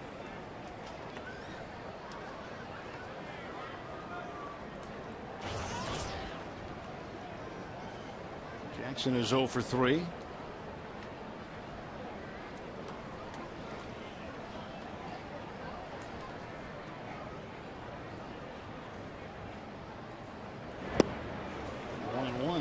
Pitch by McCutchen. It takes a while to find his ERA because you have to look hard for it. Not much there. 0.49. Just one earned run allowed. League hitting just .222 against them.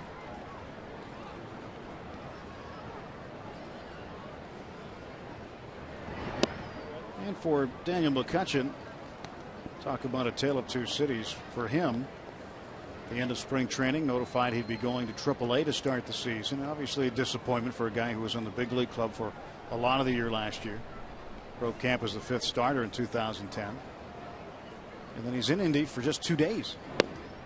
There's a strike. Never pitched in the game. And the phone rings and he's on his way here. Gotta love it. And in a different kind of role. He started off as a long reliever, and now Clint Hurdle using him as a short reliever in late innings.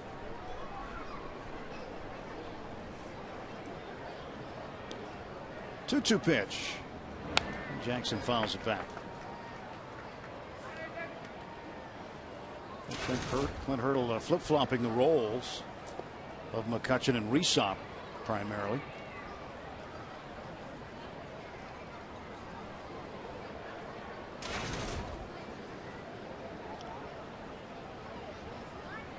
Porcello the runner at first base. And Daniel McCutchen into the stretch. 2-2 to right field, right at Garrett Jones. One down. Earlier in the game, we asked you to text the booth the question. Our question today comes in from Mikey. Mikey wants to know, Rock, can a batter in the box tell when a catcher sets up inside or outside? Not unless he's getting help. Maybe you can have a runner on second base. Or I've even heard of guys on the on-deck circle, maybe saying your name or whatever to tell you where the catcher's setting up, in or out. The runner at second might be able to tip you off somehow to let you know if he's in or out. But you certainly can't peek. If you peek, you're going to have a bruise. I remember Matt Williams. It used to be, people used to think the way he kind of rubbed his chin on his shoulder, they thought that somehow he was peeking in to see where the catchers sat up. But no, it's amazing, especially a big guy like Chris Snyder behind the plate. I mean, and you see the late movement at times, setting up for a pitch. And you think you'd be able to hear something, but you can't. Make hitting a lot easier. Snyder setting up toward the outside. Pitch right there for a strike.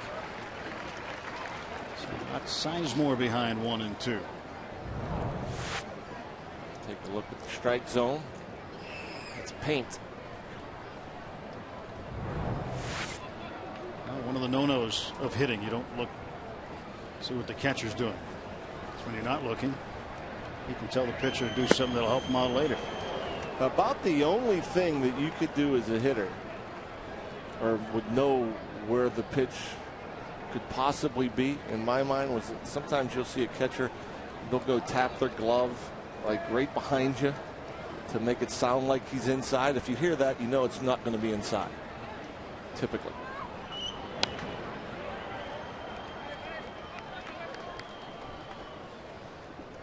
Sometimes, can you pick up when a catcher, sometimes when he taps his glove on the ground, trying to tell the guy to bounce one up there?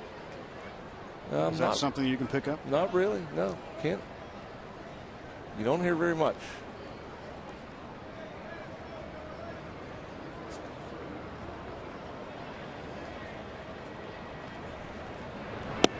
Strike 3 called. McCutchen guns down Sizemore. 2 away in the 7th. Take a look again. They're on the strike zone. A little help. See it in slow-mo. Chris Snyder real quiet with the glove. Doesn't pull the ball back in. Just sticks it. Ryan Rayburn, the left fielder. He takes a strike. And oftentimes when you see kids coming up through whatever age group they're in, catchers will try to pull that back in, thinking they're going to fool the umpire, and really what they're doing is they're telling the umpire, yeah, that wasn't a strike. See it here all the time. Yeah, I mean, not all the time, but you see it at the big league level. You see guys pulling the glove up or pulling it in. You're not going to get a call when you're moving your glove around.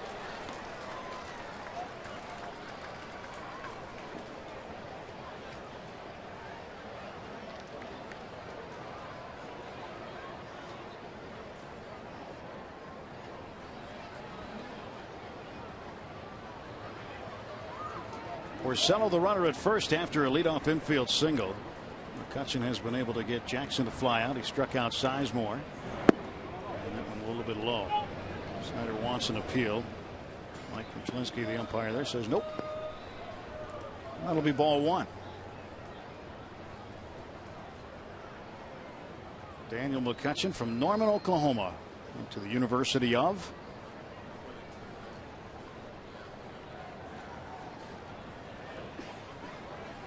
1-2 pitch to left field and deep. This one is foul.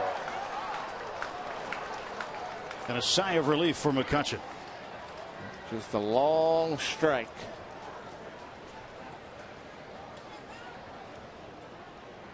That thing was right down the line. Got the changeup up over the heart.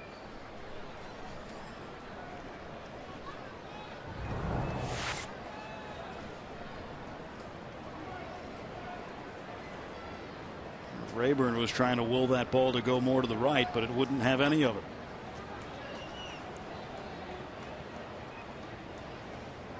Again, the 1-2. 2-2 now. Ryan Rayburn hitting in the third spot for Jim Leyland's Detroit Tigers. Struck out in the first, walked in the third, and then flied to left in the fifth. There is Miguel Cabrera. McCutchen like to stay away from him with runners on. 2-2. Strike three. Got him. 2 strikeouts for Daniel McCutchen.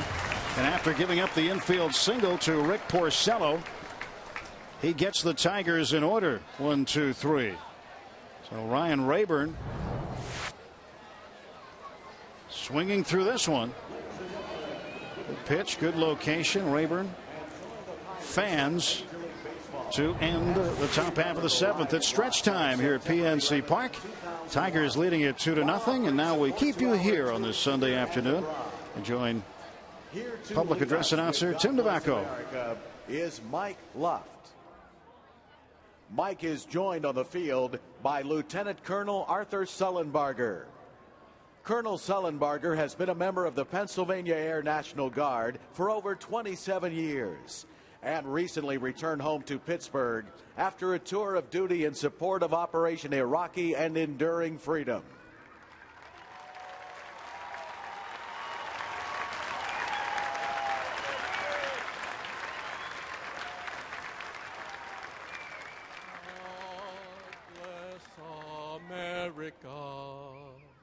Land that I love, stand beside her and guide her through the night with a light from above. From the mountain to the prairie, to the oceans white with foam.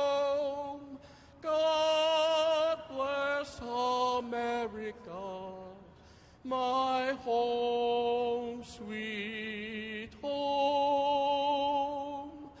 God bless America, my home, sweet home.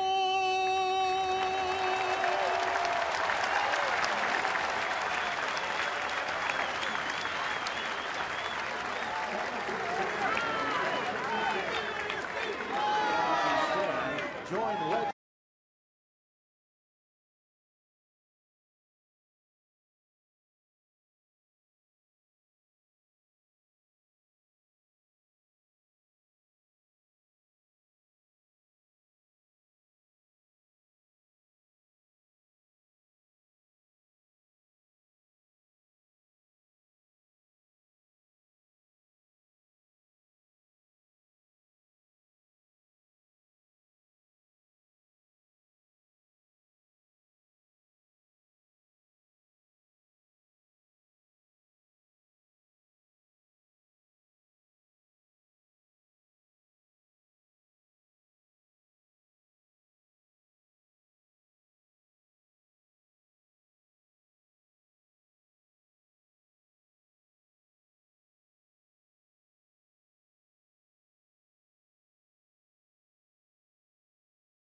Welcome back to PNC Park. Watching the Pirates on Root Sports with John Wayner, Dan Potash, and Tim Neverett.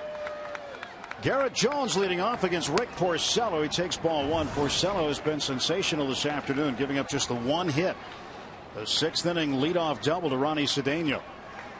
Pirates trying to get into him a little bit here. Just down 2-0. Still very reachable. A bloop and a blast. Pirates won game 1 Friday night, going away 10-1, win 6-2 last night. Jeff Karstens and Kevin Correa, outstanding pitching performances. Porcello, a bit of a long inning for him. And Garrett Jones to center field. Jackson collects it for the out. I figured Porcello, after getting the double play in the bottom of the 6th, one out, led off to 7, got on with the swinging bunt single and had to stand on the bases for 3 outs. Had to go back in, obviously, go back out, warm up, as opposed to just sitting around watching his offense work. He had to stand on the base over at first.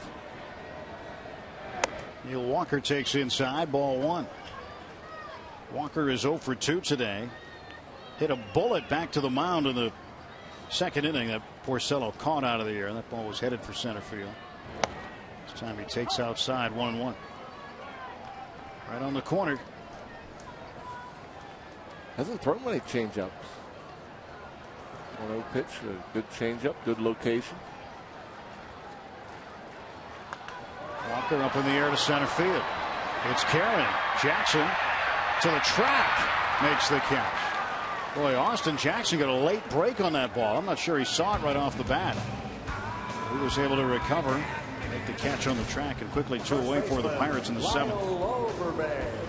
Yeah, you're going to have to hit it. I mean, it's going to have to get out of the ballpark, or you're going to have to hit a ball on the line for that guy not to catch it.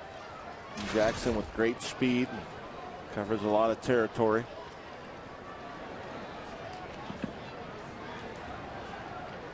Lyle Overbay flat out deep to left center field in the 5th.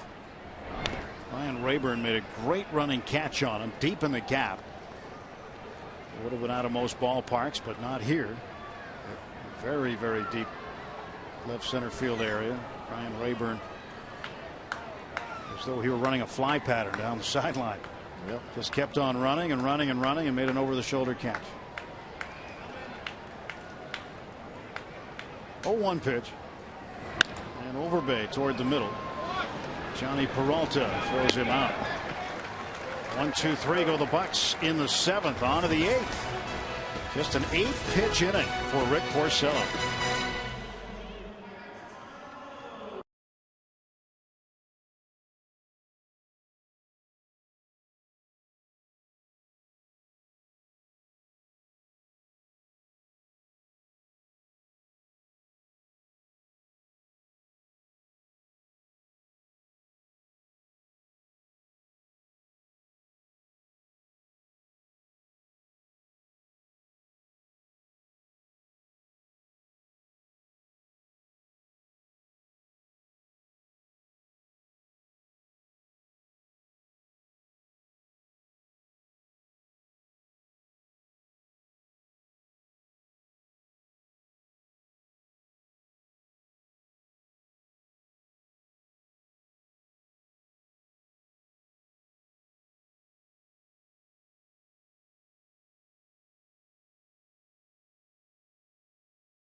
The top half of the 8th inning.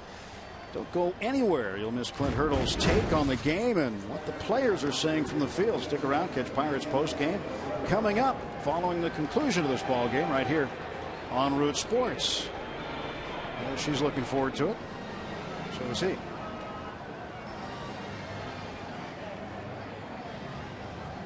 Kids Day Sunday afternoon. A lot of these kids anxious to run the bases. A gorgeous Sunday at PNC Park. Get to do that after each game thanks to H.K. Anderson Pretzels. Picture perfect day. Taking a ball game. Yep, that's how many runs the Tigers have. That's right. Oh, looks like the Dippin' Dots, Rock. Good stuff. Here's Miguel Cabrera taking a strike from Daniel McCutchen.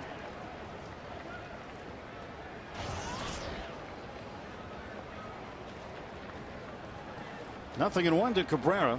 He had a double off the right field wall in the 6th inning. And flares this one into foul ground. Right into the front row. Well, Fumblerooski in the front row, but I think still recovered to get it. Gentleman in the green cap.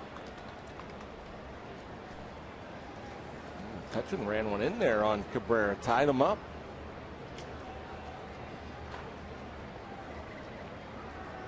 No balls and 2 strikes. Cabrera 1 for 3 today. Here's the pitch. 1-2, trying to get him to chase.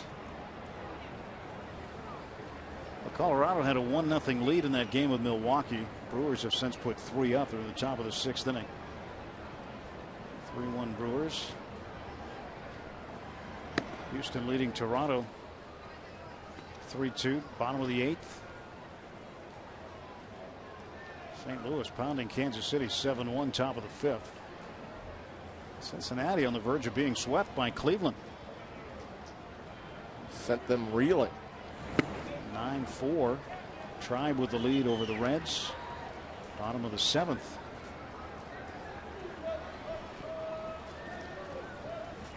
Cleveland hangs on. That'll be 5 in a row down for Cincinnati. Cubs and Boston play the rubber game at Fenway Park tonight. 3-2. Outside corner, got him. Called strike 3. 3rd strikeout of the game for Daniel McCutchen. How about that? McCutchen coming in with just 6 strikeouts in 18 and a third innings. And 3 straight here. As the strike zone has it a little bit off the outside corner, but the crew chief, home plate umpire Mike Winters, has been calling that pretty much all afternoon. Now Victor Martinez coming up to the plate, and the Pirates shifting defensively. Nobody on. Steve Pearce has the left side of the infield to himself. Cedeno over on the second base side. And Neil Walker out in short right field. 0-1 the count to Martinez. Victor walked and scored the game's first run back in the 2nd inning, driven in by Casper Wells' RBI single. Strike 2.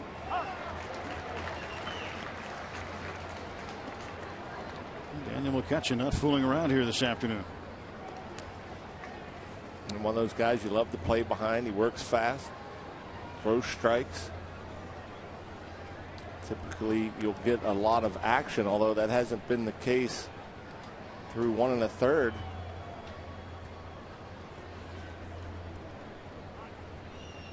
Time is called.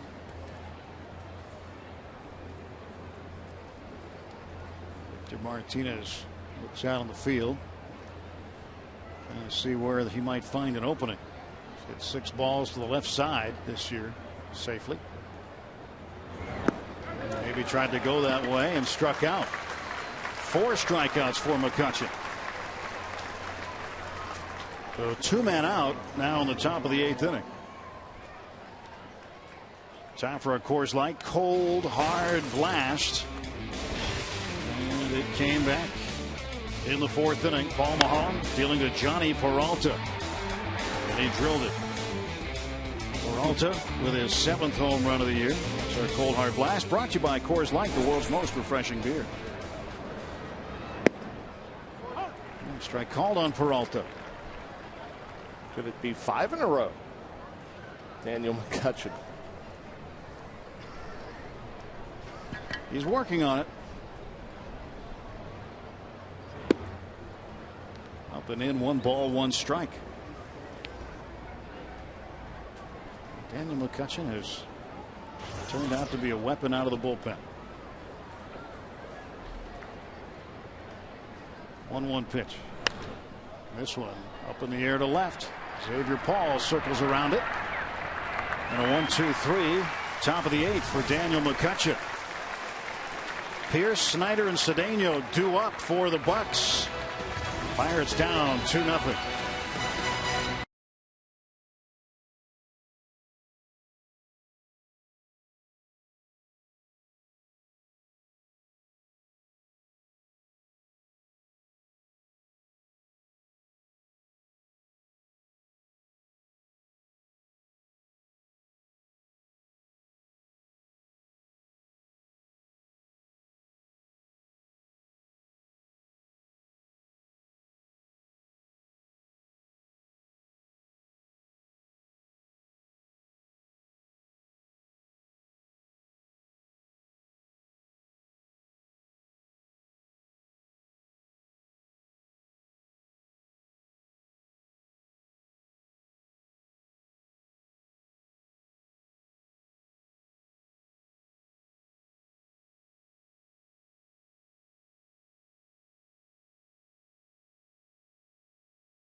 Activated by the Dodgers off the disabled list. Juan Uribe placed on it.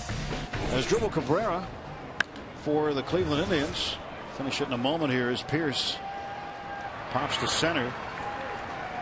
And there's one out quickly now in the 8th inning. But Cabrera 4 for 4 for the Tribe, leading the Reds 10-4 in the 7th. Yadier Molina, big day for the Cardinals. They're ahead of the Royals 7-1 in the 5th. And James Shields for Tampa Bay, leading the Rays over the Marlins 4-0 in the 9th. 11 strikeouts for Shields.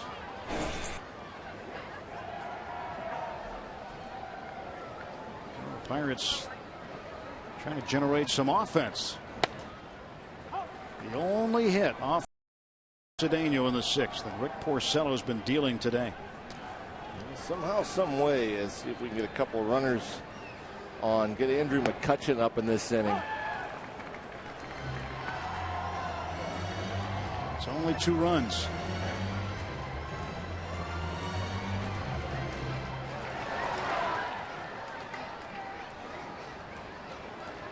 Oh, 2. Snyder way out in front, strikes out. And Snyder'd like to have that at bat back. Yeah, took a couple of curveballs for strikes and then chases.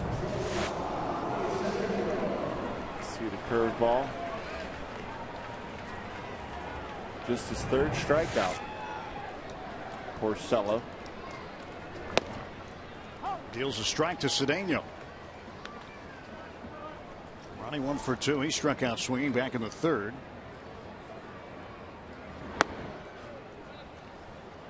1-1 to Ronnie.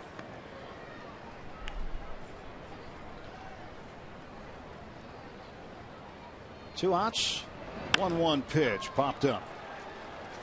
And Rick Porcello is through 8 innings, and he's only given up 1 hit. Tigers lead it 2-0.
Neil Walker's Game Used jersey to your personal collection, along with Game Used lineup cards like that one, helmets, bases, and more from your favorite Pirates players. To get your authentic Pirates merchandise, visit pirates.com/authentics today. So the Buccos trying to find a way to get 3 outs quickly. Be a nice way to commute home after the game, just like that. No doubt. Jet ski. Jose Escaño comes on for the Pirates, taking over for Daniel McCutchen. McCutchen outstanding in 2 innings of relief, giving up 1 hit, striking out 4. And now here comes Escaño, makes his 5th appearance after a long rehab battle. Getting his shoulder back in shape after surgery. Took him a long time to get back to the big leagues. And prior to this year, hadn't pitched in the big leagues since August of 2009 with the Pirates before getting injured and shut down. Former Chicago Cub Jose Escaño. 0-1 to Inge. Tries another breaking ball. Late strike call. 0-2 to Inge. Big bender. Inge had a base hit back in the 2nd inning. He's grounded out and struck out since.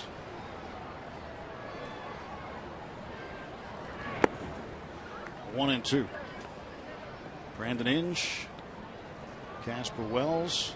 And you would expect to see Rick Porcello at the plate.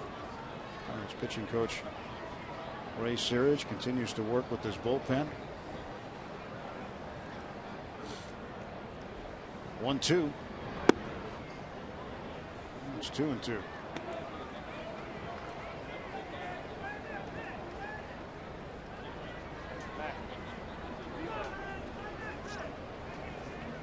The Pirates have taken the series, winning the first 2 games. Still 3 outs to play with in the bottom of this inning to try to get a walk-off victory. And Escaño, who started 0-2, now is behind 3 balls and 2 strikes. Well, we certainly want to keep it at 2.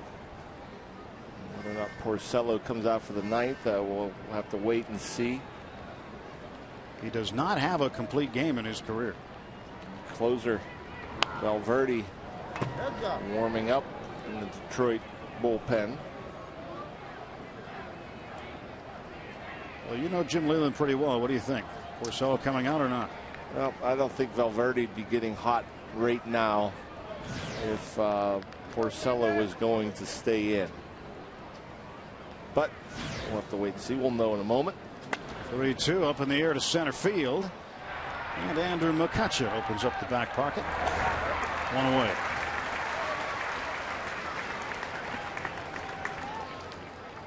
We got a pinch hitter coming up. Andy Dirks is coming out into the on-deck circle, so it does appear as though Porcello will be finished for the afternoon.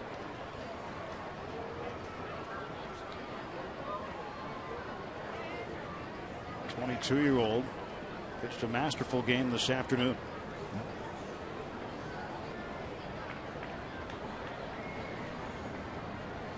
Lloyd, why won't he let me stay in? I thought he was going to get some hitting tips or give some, seeing as though he hits well in Pittsburgh.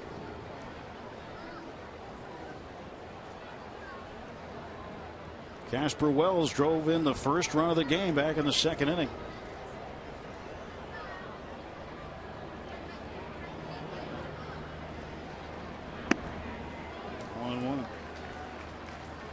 Jim Leyland, who said he lives about a 10-minute drive from this ballpark, spends his off seasons here. Talked very nicely about Pittsburgh and why he decided to settle here. I think his best explanation was, well, what do you want? They got everything. I mean, it's nice. What do you want? I can't do the imitation anywhere near how you can do it, but well, wife Katie's from here too. Maybe she had something to say about where they were going to live. But he likes it here.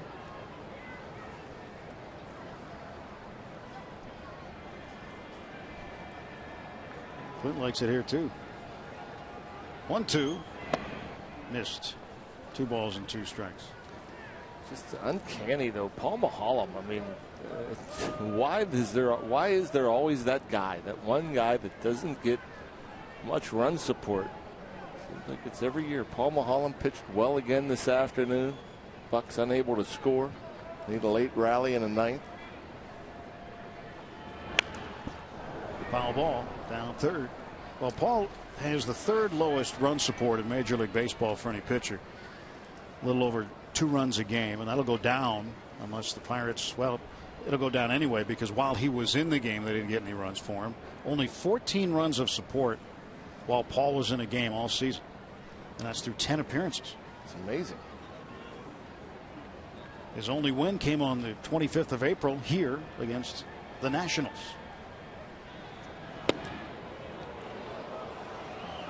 Just missing off the plate. Let's take a look at the strike zone. Where do we got it? It's off. Winters has been giving a little bit off the plate, not that much. 3-2 pitch from Ascanio. Broken his bat. It's been a nice little stretch though for the Pirates when you think about it. You know, after we left Washington, you knew you were going to be up against some pretty stiff competition. 2 in Cincy, 3 here against Detroit, and then the Braves, who a lot of people think might be the best team in the National League. And they're pitching. Plus they got some guys that could swing it. And the Bucks off to a good start in this little stretch. 4 straight wins, but up against it here this afternoon. Nice to share the baseball. Again, the 3-2 coming to Casper Wells.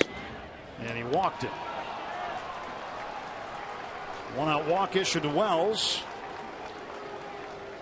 And now, once Andy Dirks is announced, that'll officially end Porcello's day. Dirks will hit here in the top of the 9th. Porcello, 8 innings, 1 hit. Didn't give up a run. He walked 2, struck out 3. 84 pitches. And Jose Ascanio will be relieved of duty.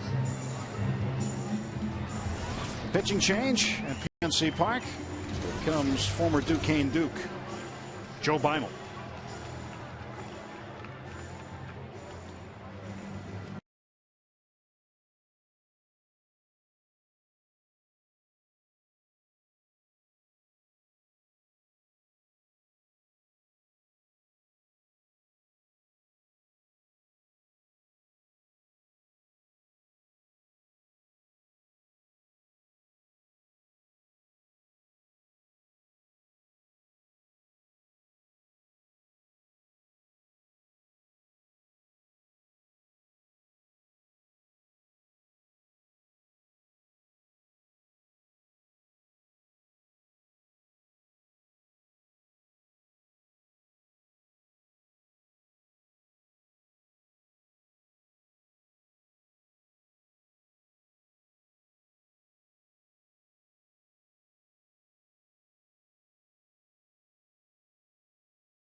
Local teams, exclusive offers, and more. Text alerts to 412-412 for Root Sports Red Alerts.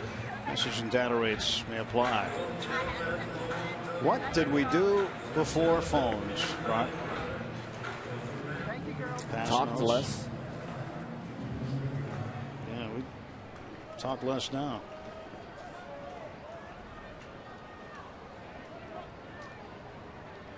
That's amazing. Here's Joe Beimel. Beimel making his 94th career appearance at PNC Park. He's just tied Mike Gonzalez, 5th on the all-time list here. John Grabo, the all-time leader, 195 games pitched here. Throw to first base, and the runner Wells back. Joe came into the game last night. Things didn't quite work out for him after pitching to 2 hitters. Johnny Peralta being one of them. And Peralta hit a little dribbler to the left side of the mound. Joe tried to make a sliding play on it, actually kicked it in foul ground, and it was a base hit for Peralta.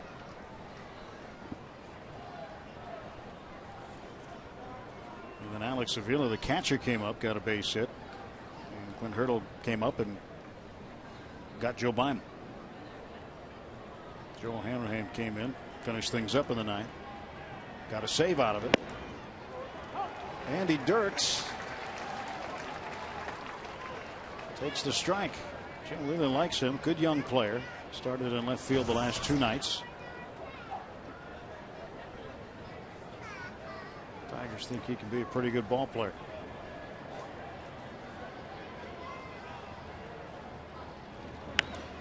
And this one flared over the head of Steve Pearce. He'll catch it in foul ground for the 2nd out. It's not an easy duty for a youngster coming off the bench, having to face a lefty specialist in Joe Beimel, the veteran. Ties up the youngster Dirks.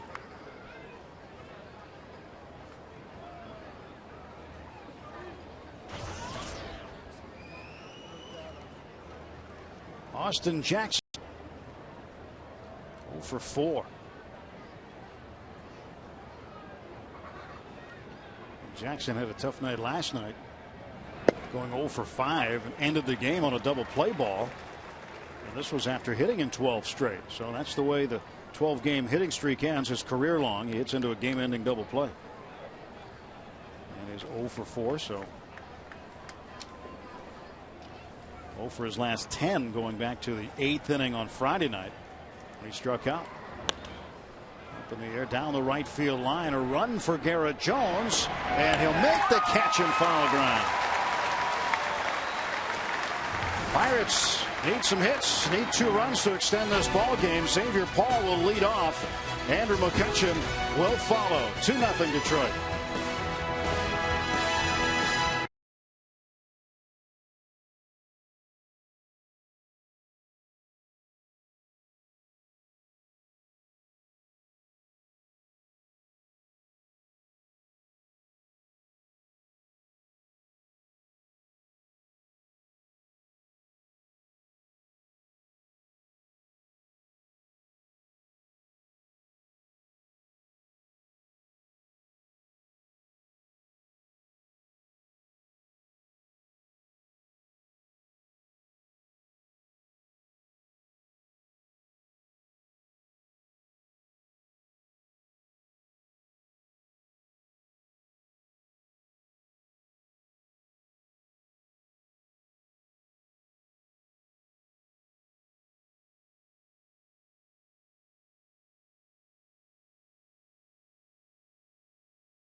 Nothing going to the bottom of the 9th with Dan Potash and John Wayner. Tim Everett here.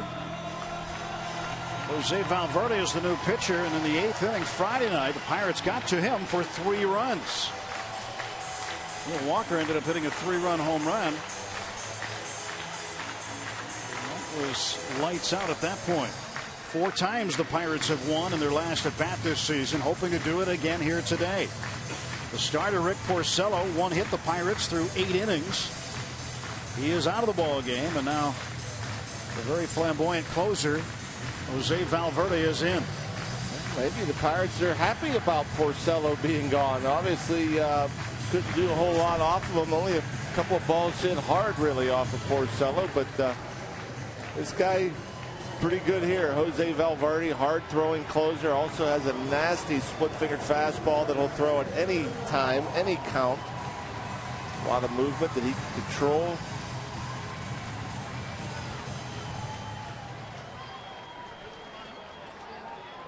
Well, the Pirates need a base runner. Got to get one on and then get that tying run to the plate. Xavier Paul came in as part of a double switch. Entered in left field. Last time up, a sacrifice bunt in the 6th. And he takes a strike on the outside corner. Might have grazed the shadow of the outside corner, perhaps. And again, Mike Winters, hasn't gone that far off. Yikes. So a gift. That's no fun. Now, you're facing a guy like this, Valverde. You can't cover that much plate.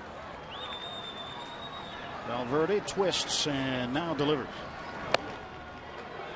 That one might have been closer than the first one. Well, then watch Martinez, though. I mean, Martinez pulls this in. And once again on the strike zone. Pretty much same place. But Martinez did, though. I mean, he kind of tried to pull that in a little bit. Certainly didn't help his pitcher's cause. 1-1 to Xavier Paul. Up in the air down the left field line. Rayburn won't get it. Long strike for Paul. 1-2 the count. Battle mode. And again, you're dealing with the velocity and the split-fingered pitch. There's a lot of late movement.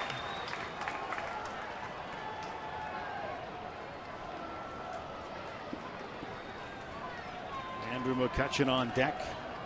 He's hoping to do some damage here in the 9th. 2-0 Detroit. Nobody out. 1-2 way outside. 2-2. 95 miles an hour on the fastball from Valverde. Pirates got a load of Valverde when he was with the Houston Astros. Saw him in divisional play.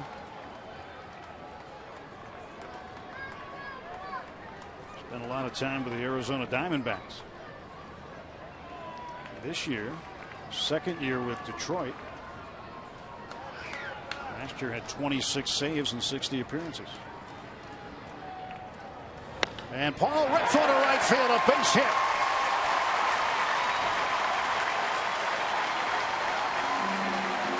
It's a way to do it. No doubt. Can't ask for anything more. I mean, that's some bat speed right there. Going up a fastball about at the letters and just watch him top hand get through it. Short, quick. And it's a start. You know, you got the tying run up. McCutchen faced Valverde Friday night, grounded to short. 0-for-1 against him in this series. And Kutch today 0-for-1, walked twice, stole a base. Nobody out, tying run at the plate. Nothing Rick Porcello can do about it.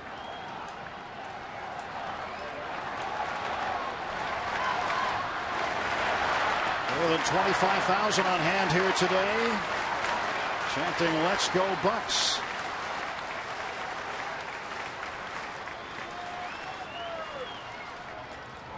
Whoa. And that puts the tying run on base.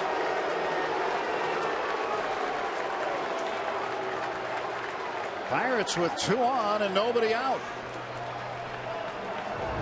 Man, this ball, where does it get Andrew? Oh, back of that left arm. Well, better to get it there than in the back.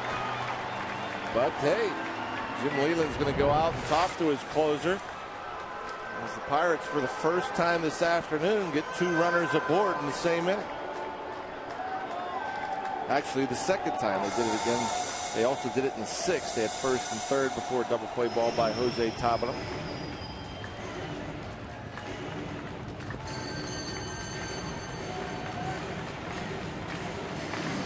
Jim Leland trying to settle his ball club down. Andrew McCutcheon, the tying run. Nobody out here in the bottom of the 9th inning. Pirates down 2-0. Xavier Paul, a leadoff single. Andrew McCutcheon hit by a pitch. And here is Ryan Doman. He's come up with some big late inning hits for the Pirates. Doman stepping into pinch hit here. Switch hitting catcher, batting left-handed. Hitting .294. 4 home runs. 15 runs batted in. Valverde's pitch. And Doman takes strike 1. Well, there's that borderline pitch on the outside part of the plate. It looked like Ryan Doman said, wow, right there. As he didn't agree with the call, but that's been the strike zone, as we've seen in the strike zone all afternoon. Doman is 2 out of 6 in his career off of Valverde.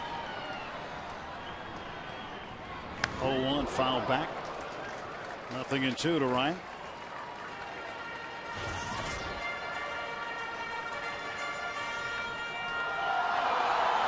Those are outstanding numbers off the bench. A .303 average. 3 home runs as Garrett Jones awaits his turn.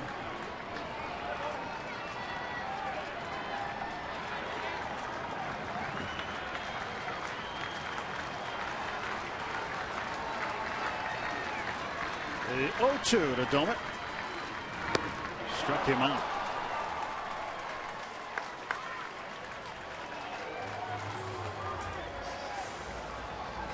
Look at the sequence here against Doman.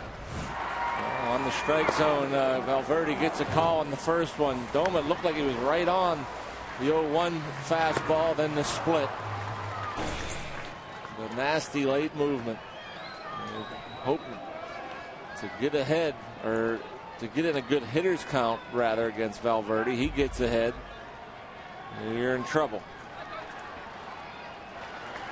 Garrett Jones 0 for 3 today. Foul ball, 0-1.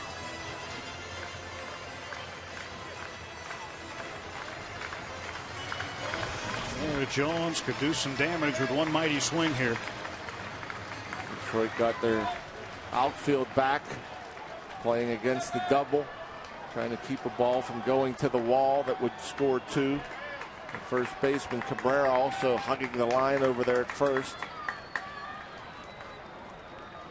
Paul leads from second, McCutcheon from first. 0-1 pitch, ground ball. And Jones is out. Sizemore makes the play. Both runners move up. For McCutcheon, the tying run is at second base. Xavier Paul down at third. 2 men in scoring position.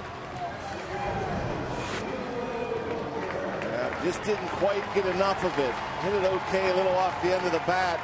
But that's the good news. That's a productive out. Nothing else. You get both runners in scoring position. Any base hit will tie things up. Any base hit to the outfield will tie things up. Neil Walker, the Pittsburgh kid, with the game on the line. He is 0 for 3 this afternoon, waiting for Valverde's pitch.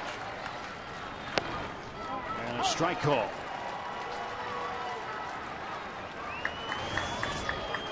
Neil hit a 3-run home run on Friday night in the 8th inning.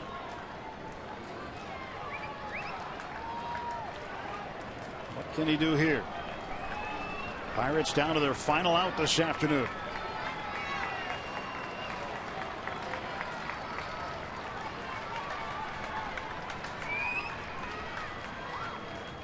And Walker fouls it away. Now, Walker's only faced Valverde 1 time in his career, and that was Friday night when he put one over the Clemente wall to drive in 3 with a homer. Valverde, tough to hit. 97-mile-per-hour fastball, the last pitch to Neil. Now Neil as we've seen him do all year long. He's comfortable with 2 strikes. He's good at wasting pitches. There's no panic in him. 2 on, 2 out. Bottom of the 9th inning. No balls and 2 strikes to Neil Walker. Jose Valverde. It's set to deliver. And a Walker ground ball to second. Sizemore throws him out, and that's the ball game. Pirates strand the tying run in the bottom of the 9th inning. And Rick Porcello gets the victory here today. 4-2 for Porcello. He was outstanding in the 11th save for Jose Valverde. The Pirates take 2 of 3 from the Tigers. A day off tomorrow, and the Braves on 2.